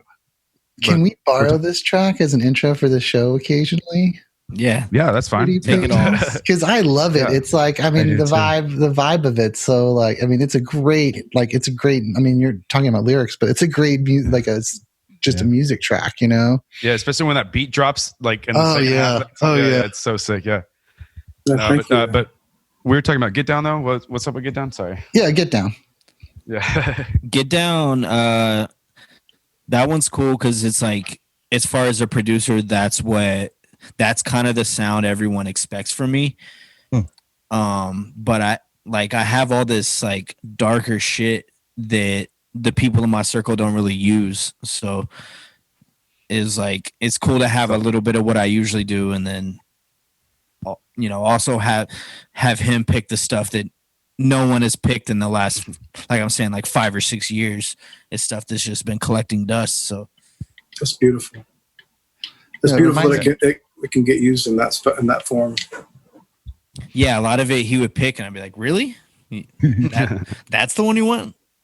No, I need to download your catalog, Pudge, because if that's your vibe, I want that vibe in my life. Especially during COVID times, it's perfect. It's perfect soundtrack to the day. Honestly, it reminded me. You're talking about the darkness, and a lot of art. A lot of people don't want to get into it. When I first started playing in my musical band thing, I started playing around in Dallas with I think the rapper's name is like Blue the Misfit or something. Yeah, you know Blue. I'm talking about? Blue. Yeah, we know Blue. And I saw him do his first show. In fact, we did our first show like right next to him in his first show. And I love his dark, dirty synths, because that's what I'm into. Like I'm into character knows. Like we were into that dark, synthy, stuff. And he took that. He was the first one in Dallas that I heard take that darkness and like make it really hip hop. It was real cool stuff, man. He used to host a DJ night at Andy's. He did? Yeah, every Tuesday night was it was, I don't remember what it was called, but it was every Tuesday night was Blue the Misfit hosting a DJ night. Yeah, I just love his synth choices, man. If I remember correctly, he's like related to Kendrick Lamar. I don't know if that was a rumor or if that's like a real thing. I feel like he's like his cousin or something like that. Oh, really? Pudge can confirm that when he comes back from the bathroom. Yeah, we'll ask about that. But did we want to talk about the lyrics and Get Down? Yeah. Hey, is Blue's Kendrick's cousin or something? Yes. Was that like okay? Yes. Wow, that's a big connection. That's a pretty awesome thing. Yeah, no big deal. Yeah, no big deal. Right? It's like my buddy's studio in Dallas. His next door neighbor is the DOC from NWA. Oh, nice. And it's like, man, if you don't know your history, it's like, man, that first album that came out was like he's all over that. And then Pudge guy like practically created hip hop. Yeah. But haven't you been judged by DOC before? Yeah. Yeah, he's been a judge at one of the rap competitions Pudge was rapping in. I like to join rap competitions. Hell yeah. Lyrics. Let's talk about it. Lyrics. All right. So the lyrics to Get Down. I actually wrote that first verse a long time ago, and it was sitting in my phone. And it was going through the more cokey phase of my life, so to speak. Mm-hmm. Like 3 years ago. which is not where I'm at in my life now. But at the time, it was always just like, I'm never going to drink again. Never going to do drugs again. And that would happen for like a month. And then I'd start drinking again. And that would happen for like a month. And I'd start doing lines again or something. And then I'd be like, and then so that's what's just like, no, I'm sober now. I'm sober now. No, wait. Oh, wait, hold on. I'm drunk now. No, I'm only drinking. Oh, wait. I'll do a little bit of drugs. Oh, wait. I'll do all the drugs. and it kind of felt like that was like kind of like, and Pudge has known me long enough to like see those cycles a million times. We're just like, no. I'm going to be good now. I don't want to do drugs anymore. I don't want to drink anymore. And they'll be like, okay, cool. I'll see you in a couple of weeks when you're taking shots with us again. Like, shut up. Yeah, I love that lyric. I love that lyric that you're talking about, that where you're like, I don't do drugs, but then when I do hard or whatever, that section is so fun. It is very. Yeah. And that's part of my playfulness. That was kind of like me mocking myself. Yeah. In my constant struggle with sobriety, really, because it's always this hopeful thing. And that song, that first verse at least it's about that. Like, no, I'm sober now. I'm good. I'm being a good boy. All right, maybe a little bit. All right, maybe a lot. So like, if you know character, he goes through those phases. For sure. Exactly. Well, and I think that I met character. I mean, a lot of late night parties. I've seen him. We've seen each other at, I think, years ago, and then working with him, of course. But I think we were friends. Like, I don't know if did we meet through live music first, or we met like just through hanging out. We met through live music. Right? We met through live music. We did. Okay. Yeah. We it was definitely But I've always been a person. Even before I was an engineer or anything, where I just always became friends with the sound guy, and not for any selfish reasons. They were just the ones I liked. You know what I mean? It wasn't just like become friends with your sound guy and they'll give you good sound. It was just that's good. They're usually cooler than the door guy. That's for sure. Yeah. I mean, that's good advice. But as you heard in negativity, I'm a hater, and usually the sound guy was also a hater, and we just always bonded on talking shit about the bands that we're playing, and it was just like. And I always just ended up being friends with, like, I was friends with Drannon. I've been friends with like all the sound guys in town. Drannon Bell, I love him. We became friends like right before he moved, and I was so disappointed because he knows his shit, man. I love Drannon. When I first started doing, he's solid. Yeah, I've worked with him before. Yeah, I love Drannon. Yeah, I started rapping at the Bone Doggy open mics at Abbey Underground, and I didn't start rapping then, but I started doing live. I started doing my music live with the rap, because before that I was just in metal bands and stuff. And Drannon was the sound guy at the time, and we just ended up developing a relationship because I was like, I don't want to hang out with anyone here. Hey Drannon, I'm gonna hang out the booth with you. Yeah. And I think that's what ended up with me eventually going to Mediatek, is that I was like, I'm friends with all these people. I like the scene, I like the vibe. So then I was just like, I need to learn this stuff, man. Yeah, it's good to learn. So, I mean, four of the five of us are engineers at least part-time, right? So, and that's kind of why I love talking to engineers, and I love people that, because I mean, like Jason was saying, like, the vocals, and it's like, there's like 3 layers going on, and like, how do you make that sound like that? And it's frustrating, and there's some things you need to learn, and some of it's just like, through experimentation and like just doing it and, spending time. But I mean, we could talk about anything engineering related, because we've all done studio and live stuff. And I kind of like that, you don't get a lot of engineers near each other, especially during COVID time when we're all packed away now, separated. Well, it's one of those fields of work, much like playing violin. If you're a fiddle player with one band, you're not going to play with a lot of other fiddle players. It's a similar thing with engineers. There's usually only one engineer on a gig. So, you're not going to, and anybody else that's coming around you is to some degree your competition. So there's an air of like, an unfair air of solitude around music, engineers in general. Because of that, because it's competition, you're competing with those people. So for us to be able to sit down and talk about this it's kind of great. And then not something that happens as often as, like you were saying, with you, character hanging out with Drannon. Like that's a social thing that became a professional thing later. It's perfect. It's wonderful. Yeah, it helps too when, like, especially so a lot of times, like Pudge was an engineer way before I ever was. I'm like a recent engineer, but like we have the common artistry of it. And so to us, we kind of like, I look up to Pudge, you know what I mean? Like as an engineer and as an artist, as all these things. And as the new kid in town with this kind of stuff, like Juicy the Emissary is another great example of somebody who can pull some crazy stuff out of the woodwork. Like, and so I look up to all these people. So to me, I'm just like dying to be around them. They're not my competition. They're my fucking, they're my elders. You know what I mean? Like, so like, and also it helps that we're all like musicians too, because we already socialize in that situation. You almost can't be an engineer. You gotta have to be a musician in some way. You know, it's really you have to have that ear and how to translate between artist and engineer. I think most engineers are pretty solid in music somehow, in some way. Yeah. Yeah, I've always been the guy in town where people have tried the expensive studios and just, as far as hip hop, can't get the sound that they're looking for. You know what I'm saying? So I've always just had since I make hip hop, I've always had a better ear for. There's engineers that are so much smarter and better than me, but for some reason it doesn't translate sometimes to making hip hop shit. That's how you keep and get clients, you know, like that's what you need. So how has COVID affected you in your, let's call it the studio? I mean, like, what's going on? I mean, I'm asking this for everyone too. Mm-hmm. Man, I mean, I don't know, like, hasn't affected too much for me because most of my engineering it's like passion projects, like the character album. It's a lot of like work that I get paid on the back end of it. So it hasn't affected me too much because most of my clients are my close friends. Right. I haven't ever really like just been open to the public. Like, who needs studio time? It's like, it's I enjoy just working on the projects that I'm working on. Like, some like Character's album, he knows enough on his end that it really didn't affect too much. To be honest. That's good. COVID affected me very positively, actually.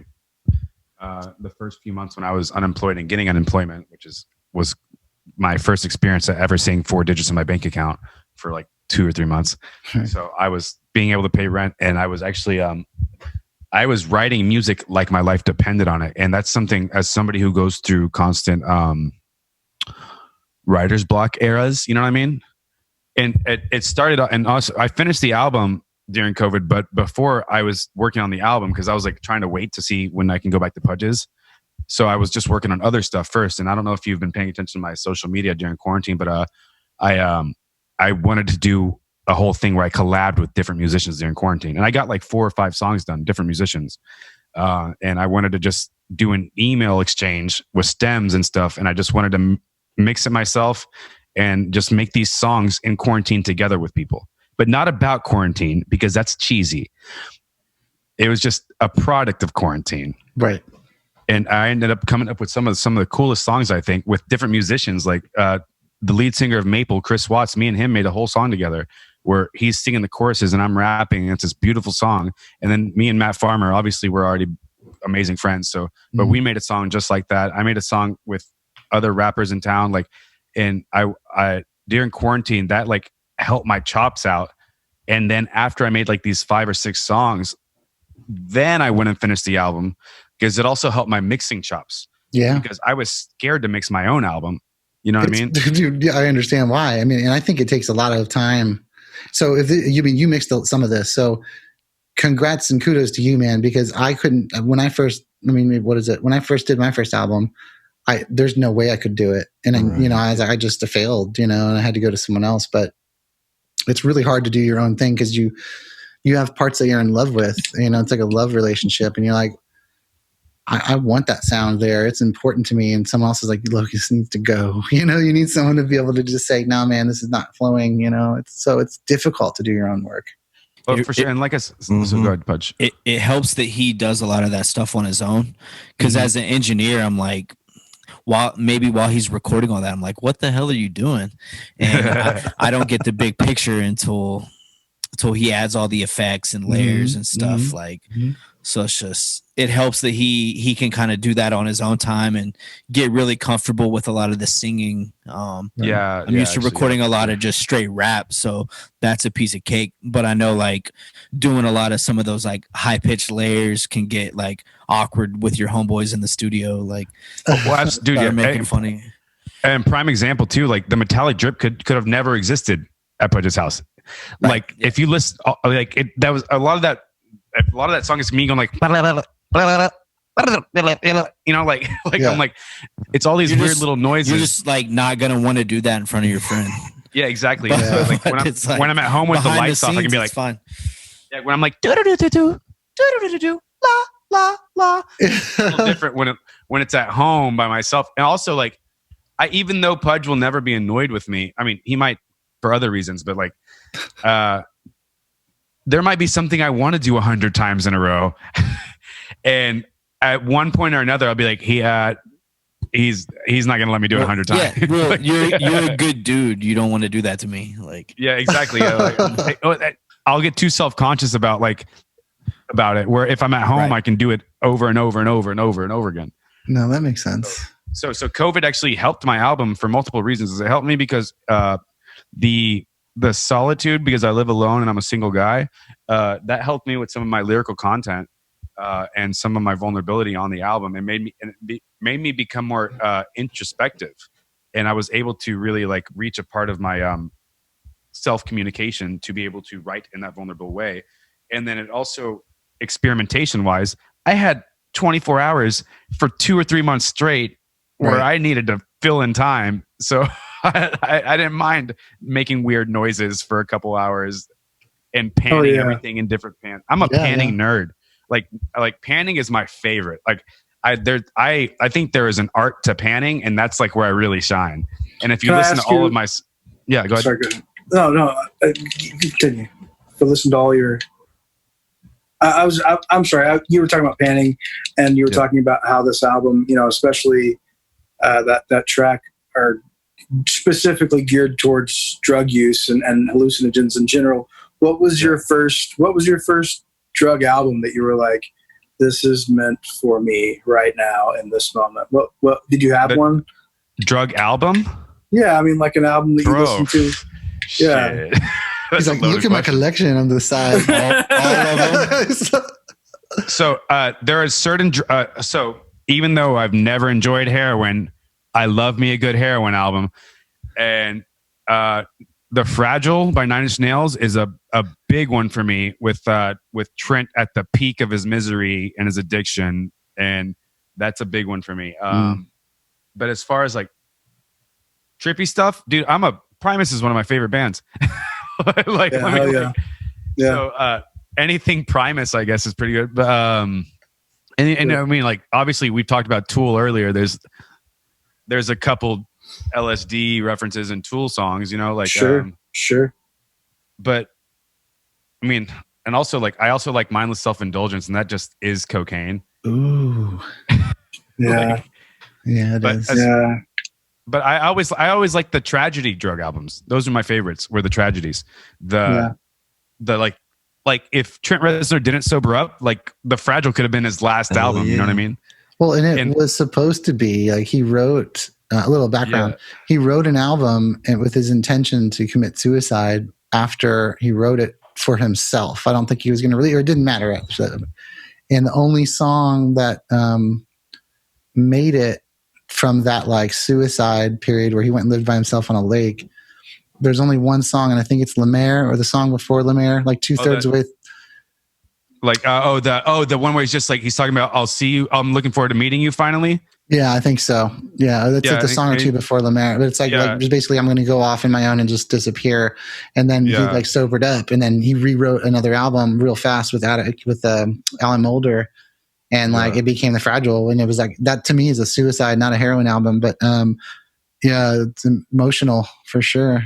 Yeah, fair enough. See, I hear that album as him struggling, because there's songs on there where I hear like this. Well, also knowing some of the backstory, I just thought it had to deal with that, like that final moment of like being helpless to your vices. And And also Heartbreak too, dude. Somewhat Damage is one of the best opening songs of all time. It And is. it's so hurt and angry and just like resentful. But I won't venture off too far because I know Pudge has no idea what we're talking about. So, well, you're in my That's all territory good, now, man. baby. I'm just You're in glad my to be music. here. You're in my music territory. Let's talk.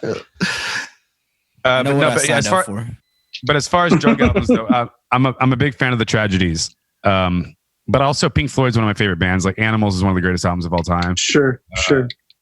I like I like the Mars Volta a lot. You know, like.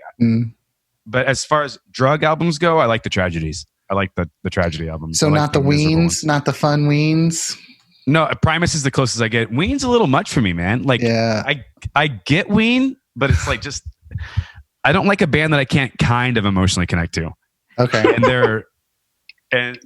they're purely just a fun band. No, but you know what? This is actually kind of cool, and it relates to you because, like, you're talking about worried about people's reception of vulnerability and through playfulness, right?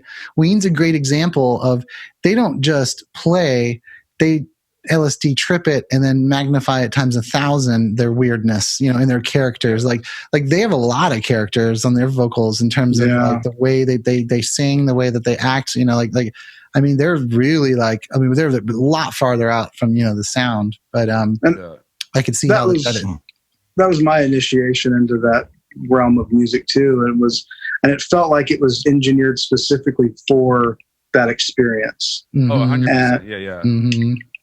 But it also opened the door. That's how I got to Primus, and that's how I found, you know, I mean, Pink Floyd, my dad had raised me on that, but I definitely wasn't tripping it as a child. No, I mean, other than regular kid tripping, which is an everyday thing for kids, but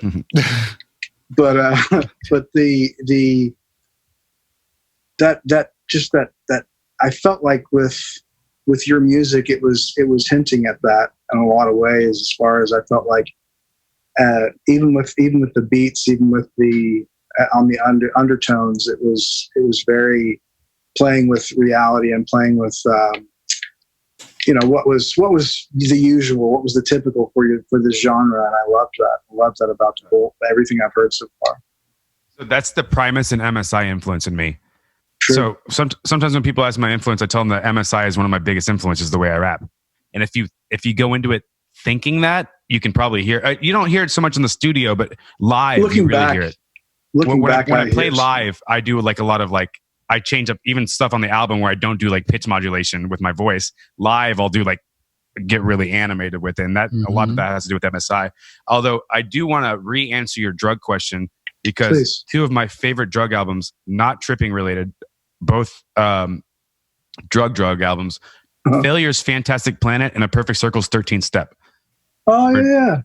Those are my two #1 albums of all time. And they're both, to me, they're sister albums. They're the same exact album, done through a different perspective. Wow. Yeah. Wow. And so those are two of my favorite drug and addiction albums, and they've influenced me a lot throughout the years as well.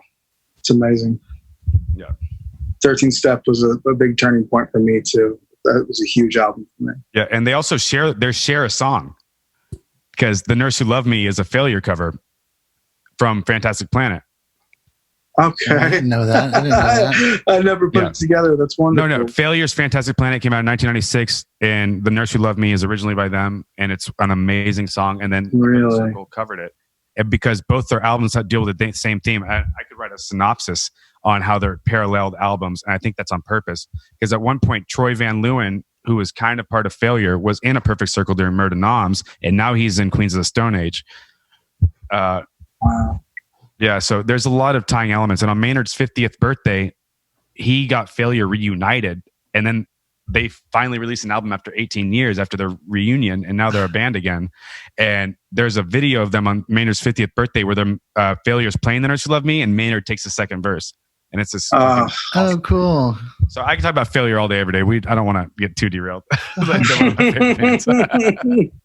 Let's get some tapeworm. Let's get some tapeworm going. Oh, we can talk about tapeworm, dude. I know about the Pussifer tracks and the Perfect Circle tracks that were originally tapeworm songs. Like Passive and Potions. But see, don't get me started. I know. I'm sorry. That's me being like instigating. My bad.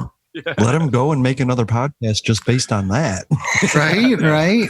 Well, whatever, you know, I gotta say the recipe for this album, like whatever it be, and I hope it's not related to COVID too much because I would like to see more of this personally. Oh, no, it's not. This is all just me. COVID was the trigger. Yeah. My emotions were the bullet. You know what I mean? Yeah. I had to deal with myself for extended periods of times, and that had a lot of self-reflection. So I think that's what came out of it. I think that's a long-lasting thing. And I think I also think that it took this album to see the beauty of what me and him can create together. That we've been friends for years and just haven't really worked a lot together. So yeah, this is great, man. Like, so I don't know much about. I mean, I've seen you guys do interviews and stuff. Pudge, I watched one of your Denton radio interviews last night, and so what kind of how is this album doing in terms of your people? You know, like how's it being received right now from your perspective? Reception has been overwhelming. Yeah. Cool. Yeah.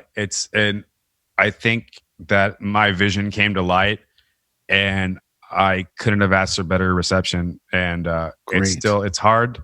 It's hard because it's at a time where I can't tour it, but everyone who's listened to it and has received it very well. Mindy from Friends with Benefits has called it her favorite local album.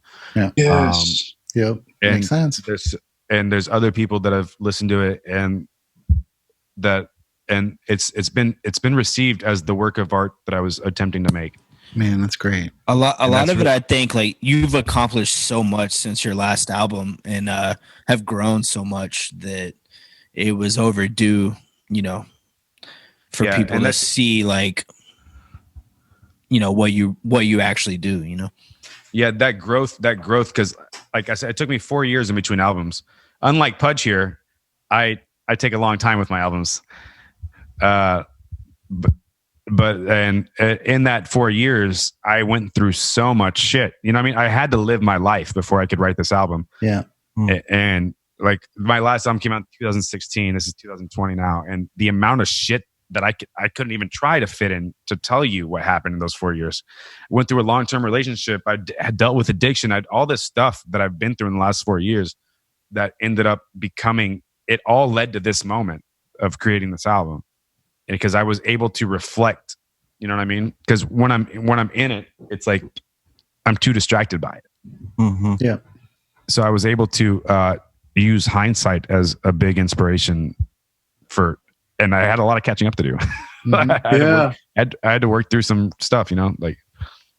Well, and like you were saying earlier, I mean, COVID, as much as we talk about the tragedy, and it is a tragedy, it's a national tragedy, it's a world tragedy. It has allowed you as an artist to focus on yourself and to really do that introspective work, and because you were not, especially right at the initial, I know that in that initial lockdown, you know, all we had was ourselves. All we had was our minds. You live by yourself, I live by myself. It's the same thing as far as what you're able to do with that. And that's what you're able to do with it. It's amazing. I'm so proud of you, brother. It's really fantastic work. Thank you. Both of you. So what do we have to look forward to in the future from you guys? Videos, albums? Talk us through that a little bit. Yeah. Content is something that I have been terrible at doing in the past, and that I'm going to push real hard, especially since my biggest selling point isn't doable. Because Ryan, Pudge, as you both know, my selling point is my live show. Mm-hmm. And so now that my selling point's away, I got to focus on. It was. Yeah.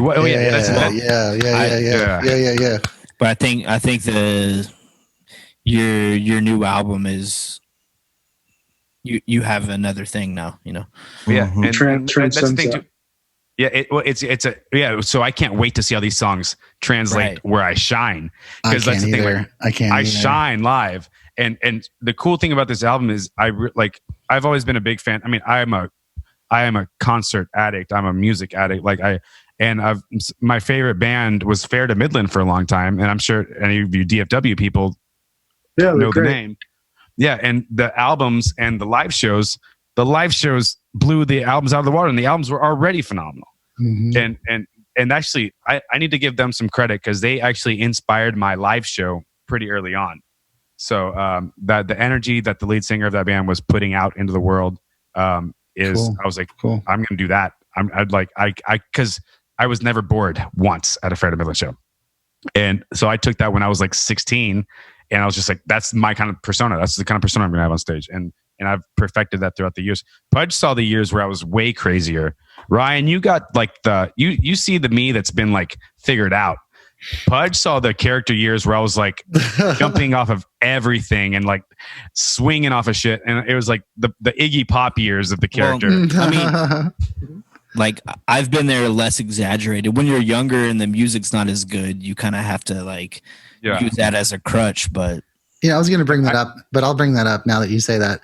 I feel like I caught you when you started getting more, you were doing more, not necessarily more productive, but like you started doing more. Like I feel like, and I don't know, we're not that close of friends, but like when I would see you out and when I've seen you out in the past year, you've been active and doing more and finishing your school and doing albums and playing shows and pushing and pushing and pushing. I don't know how much that has to do with anything, but in terms of like personal development, yeah, I can see, like, I've seen you go from like chilling it to like starting to push it harder. That's what I've seen personally, you know, and I like that, you know? Yeah. A lot of that was me starting the Method Actors. Cause as a lot of, as the thing about just, so character, the story behind character is that I was in progressive rock bands before I was ever a rapper. Right. And then my band broke up and I needed to create. And I just couldn't wait for anybody else. So it was also around the same time I got really into hip hop, Tribe, Nas, Wu-Tang, all that stuff. And I started with mixtapes. You know, I was just like downloading beats and I made my mixtape, which I've deleted off the internet and it exists in the world, but I won't show anybody it anymore. But at the time I was really proud of it. And, but the whole reason that exists is because like I needed to keep creating and I couldn't wait for a guitarist. I couldn't wait for a drummer and a bassist. I had to, I'm a vocalist, like true and true. It's like, I'm a front man and that's what I do. And this gave me an outlet to be lyrical and be a front man without depending on practices or writing music and all that shit. Right. But at the end of the day though, like I need to scream, I need to yell, I need to do like, I still have that emotional pent up energy. Well, it seems like I'm getting it all out with character. There is a part of me that needs the guitars and the drums and the bass. And it's an outlet that's like, I'm always craving because there's nothing like a live band. Right. And so when I started doing the Method Actors, Matt Farmer, and also being surrounded by people like Pudge and Matt Farmer, who are very similar in work ethic, when we click and we don't stop working. Like me and Matt and me and Pudge will crank out a song in a night. You know what I mean? And it'll like the lyrics will be written in that moment. Everything will happen in that moment because we act as muses to each other. And once we get that spark under our ass, it's like we go and then we get the song done. It's like this beautiful thing. And I before recently I didn't have that. And so starting the Method Actors with Farmer, I was able to satisfy a craving, and that kind of reinvigorated my my own personal character stuff because I was kind of at a stalemate. Mm-hmm. I was getting and correct me if I'm wrong, your first album, all those beats were total strangers, right? With the exception of Spew and Richie. Okay.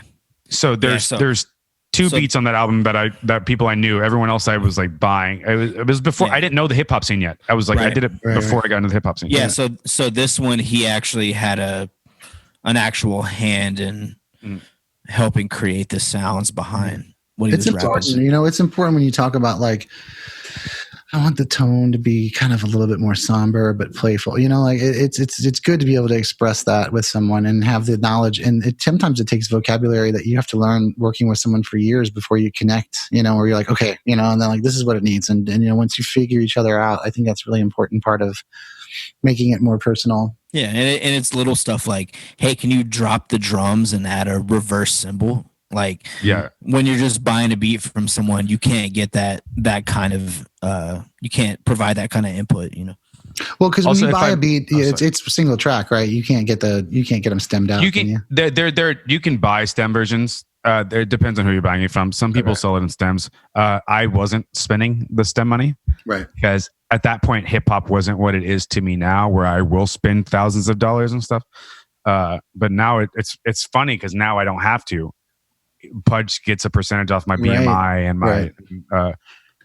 and my DistroKid distribution. And the same thing, I'd rather work that way than sell beats. You know, I'd rather create the whole thing with someone instead of make $50 by selling a beat. It's more fulfilling to have a something out in the world. I mean, also, everyone knows that. Everyone that works in the world. Pudge knows I'm not a slouch when it comes to live performances too. I mean, it's a bad example time period wise, but he knows that when we can do it again, I'll be out there registering my BMI sets, and he'll be getting a percentage of those. Yeah, I'll get paid for my time. Yeah. Awesome. And I do want to say something about COVID real quick. So the jury's out, like we said, that was the last song we wrote, because we had the whole album written, and I was like, we don't have a closing song yet. Like, we need a closing song, and it's just like none of these songs are closing songs. So then we made the jury's out of scratch, but because of COVID, it's a fun little fact, and I'm also saying this because it's relevant to a recent genius who just died. And I made it a point to watch the Sergio Leone Man Without a Name trilogy, or Man with No Name, the Clint Eastwood spaghetti westerns, which is Fistful of Dollars, For a Few Dollars More, and The Good, the Bad, the Ugly, right? And, Classic. I'd never seen them. I hadn't seen them. I've known Ennio Morricone. I've heard the soundtracks, but like, I was because of COVID, I was making spaghetti westerns. I know who Lee Van Cleef is now, and so because of that, I was watching those, and then while I was watching For a Few Dollars More, the villain's song became the main sample in Jury's Out, and so I went to Pudge, and I was like, "Hey, this is the sample for the last song." And we built a whole song on that sample from For a Few Dollars More, because I was doing a spaghetti western marathon the night before. That's so cool. He was trying to explain all that backstory to me before he made it, and I was not interested at all. I heard what he was talking about. I'm like, okay. That's and then Pudge's exact words like, "So you're telling me that my dad's friends would like this?" Well, I think you have a guest star. You have a guest star on your album that's appeared a few times behind you, I think. Yes, that's character. So that was your cat, right? That was purring away. So Jury's Out. Yeah, so the transition between it's not on the Jury's Out. The Jury's Out is over by this point. It's the transitional noise between the Jury's Out and the hidden track. Okay. Yeah, it's on the Jury's Out track. Tell him your cat's name. Yeah, my cat's name is Benita Applebum. Oh, nice. And I've had her for 8 years. Me and my friend, when I moved to Denton, we called our apartment Zulu Nation. We were obsessed with Tribe. Yeah. It was like, so we like, yo, let's go hang out at the Zulu. Oh, we got this cat. And then we're like, what do we call it? What do we call it? What do we call it? We went through all these names, and it was like Benita Applebum, dude. Yeah. Yeah. So, dude, losing Phife and losing MCA were both real rough on me personally, because they were huge influences on my life, and those were, I remember those days. It was rough when I actually, can I say something now that you brought up MCA? And so that actually, Beastie Boys actually had a lot to do with this album too, because influence wise, I've always kind of listened to the Beastie Boys, but it wasn't until they released their autobiography where I like delved deep into their category, right? Or their discography. And which I guess was like 2 years ago now, pretty much, right? Yeah, it was like so, and because of that, specifically Check Your Head helped me make this album, because I was always worried that some of the more experimental rock stuff that I want to do with my album wouldn't be received well in the hip hop thing, or it'd be seemed too experimental or like just off base. And then listening to Check Your Head and Ill Communication and Hello Nasty, those 3 albums specifically made me realize, yo, I can do whatever the fuck I want and get away with it. Yeah, you can. Yeah, and also I'm a huge Beastie Boys guy, so that's one of our meet in the middle agreements, you know. But it helped me. it helped me write because I wasn't afraid to experiment anymore. Because if it's the fucking Beastie Boys, I hadn't heard those songs growing up. You know, I heard the ill communication stuff, or not License to Ill stuff, and I heard Paul's Boutique, and Paul's Boutique is an amazing album, and it's all hip hop. You know what I mean, dude? It is I firmly believe Paul's Boutique is the best party album ever made, ever. That's my opinion. It's amazing, and what they did. This is an album that could not get made today.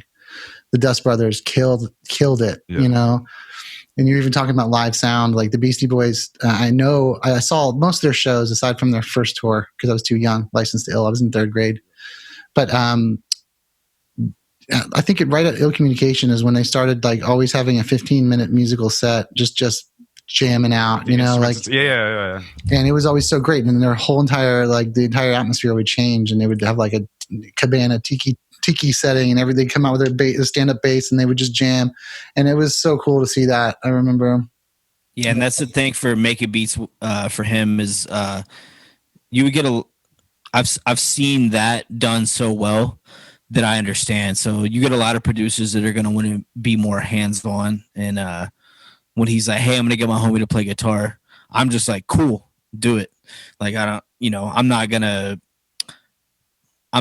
like get in the way of that. Like I've seen that done well. So, you know, well, there's a fine line. Yeah. There's a fine line with, especially, and you know, I don't know if COVID played any part of that as far as in your, it sounds like you have that preset in your mind that you're going to let it happen as organically as it can, and you know, and you know, intervene if you need to. But if it's coming out sounding great and you're able to use it, why not? Yeah, I'm cool with that shit. Like, you get a lot of producers that want to take total control, but I'm more of like I trust what he's gonna do with it, and if I didn't like it, I would have told him, but I didn't have to do that, you know.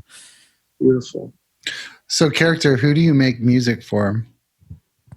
Why don't we show them?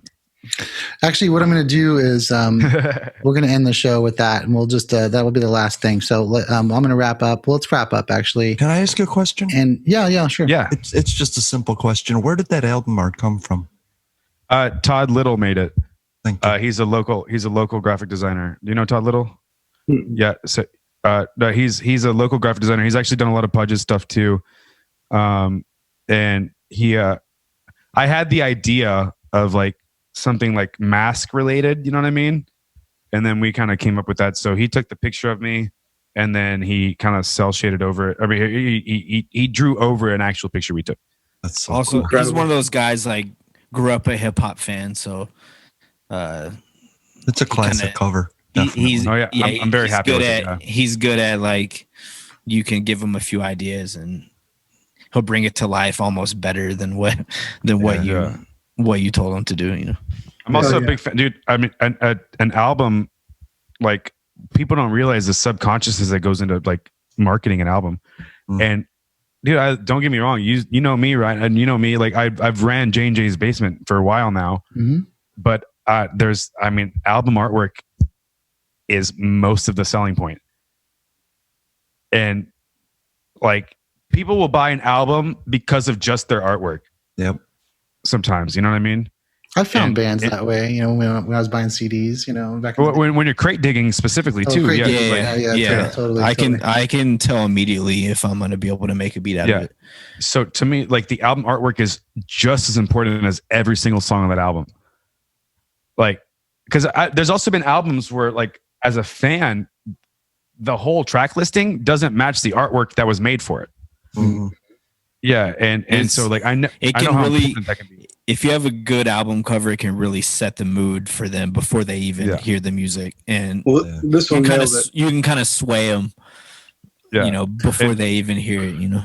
And when you hear the song "The Imposter" and you're looking at the album artwork, it matches the mood, right? And where, like, as opposed to, if it was just like lightning and me standing in front of a Bugatti or something, you know what I mean? Like, No, I mean, I listened to it on Tidal, right? So, I mean, when I'm like turning it on, I'm looking at that picture when Imposter comes on, and you're right, it's dead on. And this artwork is amazing. And you know, I would almost like, I can't believe you're saying it's as important as the music, because that's kind of crazy for an artist to say. But then I thought about when I put out my last album, like I went and found a painter in France that I liked, and I had to figure that out because it was too expensive. You know, I had to figure it out. But you're right. Like, I mean, it's so important. And now that we can, like, every time you look down at your phone, you're looking at the artwork. You know. Yeah, for sure. And that's the thing. Like, I deal with so many DIY bands. I'm never going to listen to the tapes I bought, or I did it just because I was feeling nice or whatever. And they might make the best music in town, but like, I'm going to pick, I have a pretty sick vinyl collection, and I'm going to choose the vinyls that look the prettiest when I'm in a mood. You know what I mean? Like, the half of the experience is the visual concept of looking at that vinyl. Yeah. Awesome. And that's something that people, it's a subconscious thing, but like, it is like half of your, it's half of the thing. It sets the whole mood for the album. That's why I wanted to know about the vinyl, because I actually wanted to get it to put it on my wall. I was going to ask you to autograph it so I could put it on my wall. With I happily will. Just give me like 6 months. No problem. Yeah, and you have to update us when you get back to touring and you get back to playing locally, and when Stu comes back into town, let us know. And what we'll do is we'll update this podcast and let people know like when it's time. So when it's finally time, you know, we can let people know, hey, it's time. For sure, man. Yeah, for sure. And as far as music for goes, that song kind of describes itself. I feel like I don't even have to say anything. Yeah, I was kind of joking. Yeah, it is. Yeah. It is. Well, gentlemen, we really appreciate your time. I'm glad we had this, a little over 2 hours, which is nice, to talk to you guys. The podcast setting, and just thank you and wish you the best of luck. Getting this album out to more people and getting it national and getting it global. Is there any before we go, is there any video ideas in the works for this? There's a couple ideas, but the ideas will be under wraps. Okay. But I plan on making a lot of, just be prepared. I plan on doing a lot of content to keep promoting this album. Great. Where's that going to be at? It'll be on YouTube and Facebook and stuff. Yeah. Cool. And Pudge will probably help for a little bit too, because he's kind of a multimedia guy as well. He's not just a producer. He's not just a rapper. He's trying to be everything. So good. I'm lucky to have somebody like him in my camp. Learn that from MCA. Yeah, it's a good person. Nathaniel Hornblower. Make the beats, do the videos, do the photo shoots. But yeah, no, there's gonna be a lot of content, and I'll do a couple pre-record live shows probably, because the more I work with live things, the less I actually like it being live. So I'll do a couple pre-record live shows that'll be a little experimental. Very cool. Yeah. Well, people, check out Character and the new album, A Curious Case of Imposter Syndrome. We're going to leave you with a track called Music For. And we appreciate you all for your time. And we appreciate our panelists, Pudge Brewer and Character, for being here. Thanks, guys. It's been great to have you. Yeah, thank you, guys. This has been a very pleasant conversation. Appreciate y'all, man. All right, I'm sitting here with Character today. Character, I was listening to your music the other day, and I was really trying to figure out what your demographic is. I can't seem to pinpoint exactly who this garbage music you're making is for exactly. I was hoping that you were able to clarify that for us here tonight on the radio. I can tell you exactly who I make music for. I make music for the people who talk shit about your favorite bands. I make music for the over-caffeinated weirdos who just need to fucking spaz. I make music for those who can't just seem to quite pay attention. I make music for the ones who think that they can see through all of it. I make music for the nihilist and the narcissist. I make music for the ones with their emotions constantly in contradiction. I make music for the ugly and the sexy who watch porn at too young of an age. I make music for the ones who can't feel love. I make music for the ones who love too much. And as it turns out, I will find myself at home. With the lights out, writing curses from my dome. Interesting. in the pauses, poems from the slide of mine. Curious. I'm the conflict, the crazy diamond now shine. And do you think that all these people you make music for receive it appropriately? I guess I hope so. Because it seems like nobody really gives a fuck about what you're doing here. Hey, man. So if you're making music for all those people, it's sure not seeming like anybody cares. Well,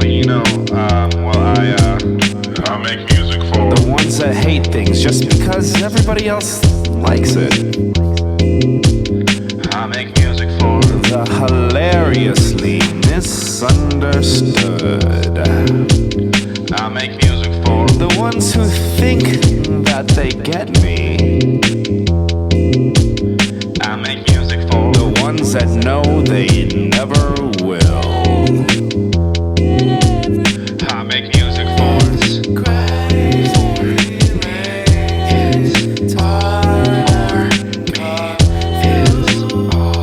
I make music for I make music for I make music for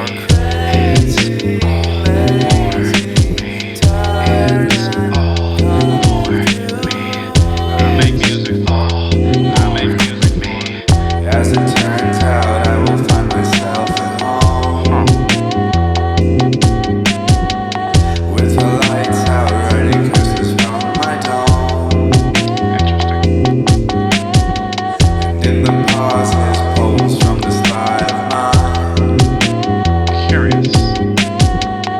I'm the conflict, the crazy diamond now shine.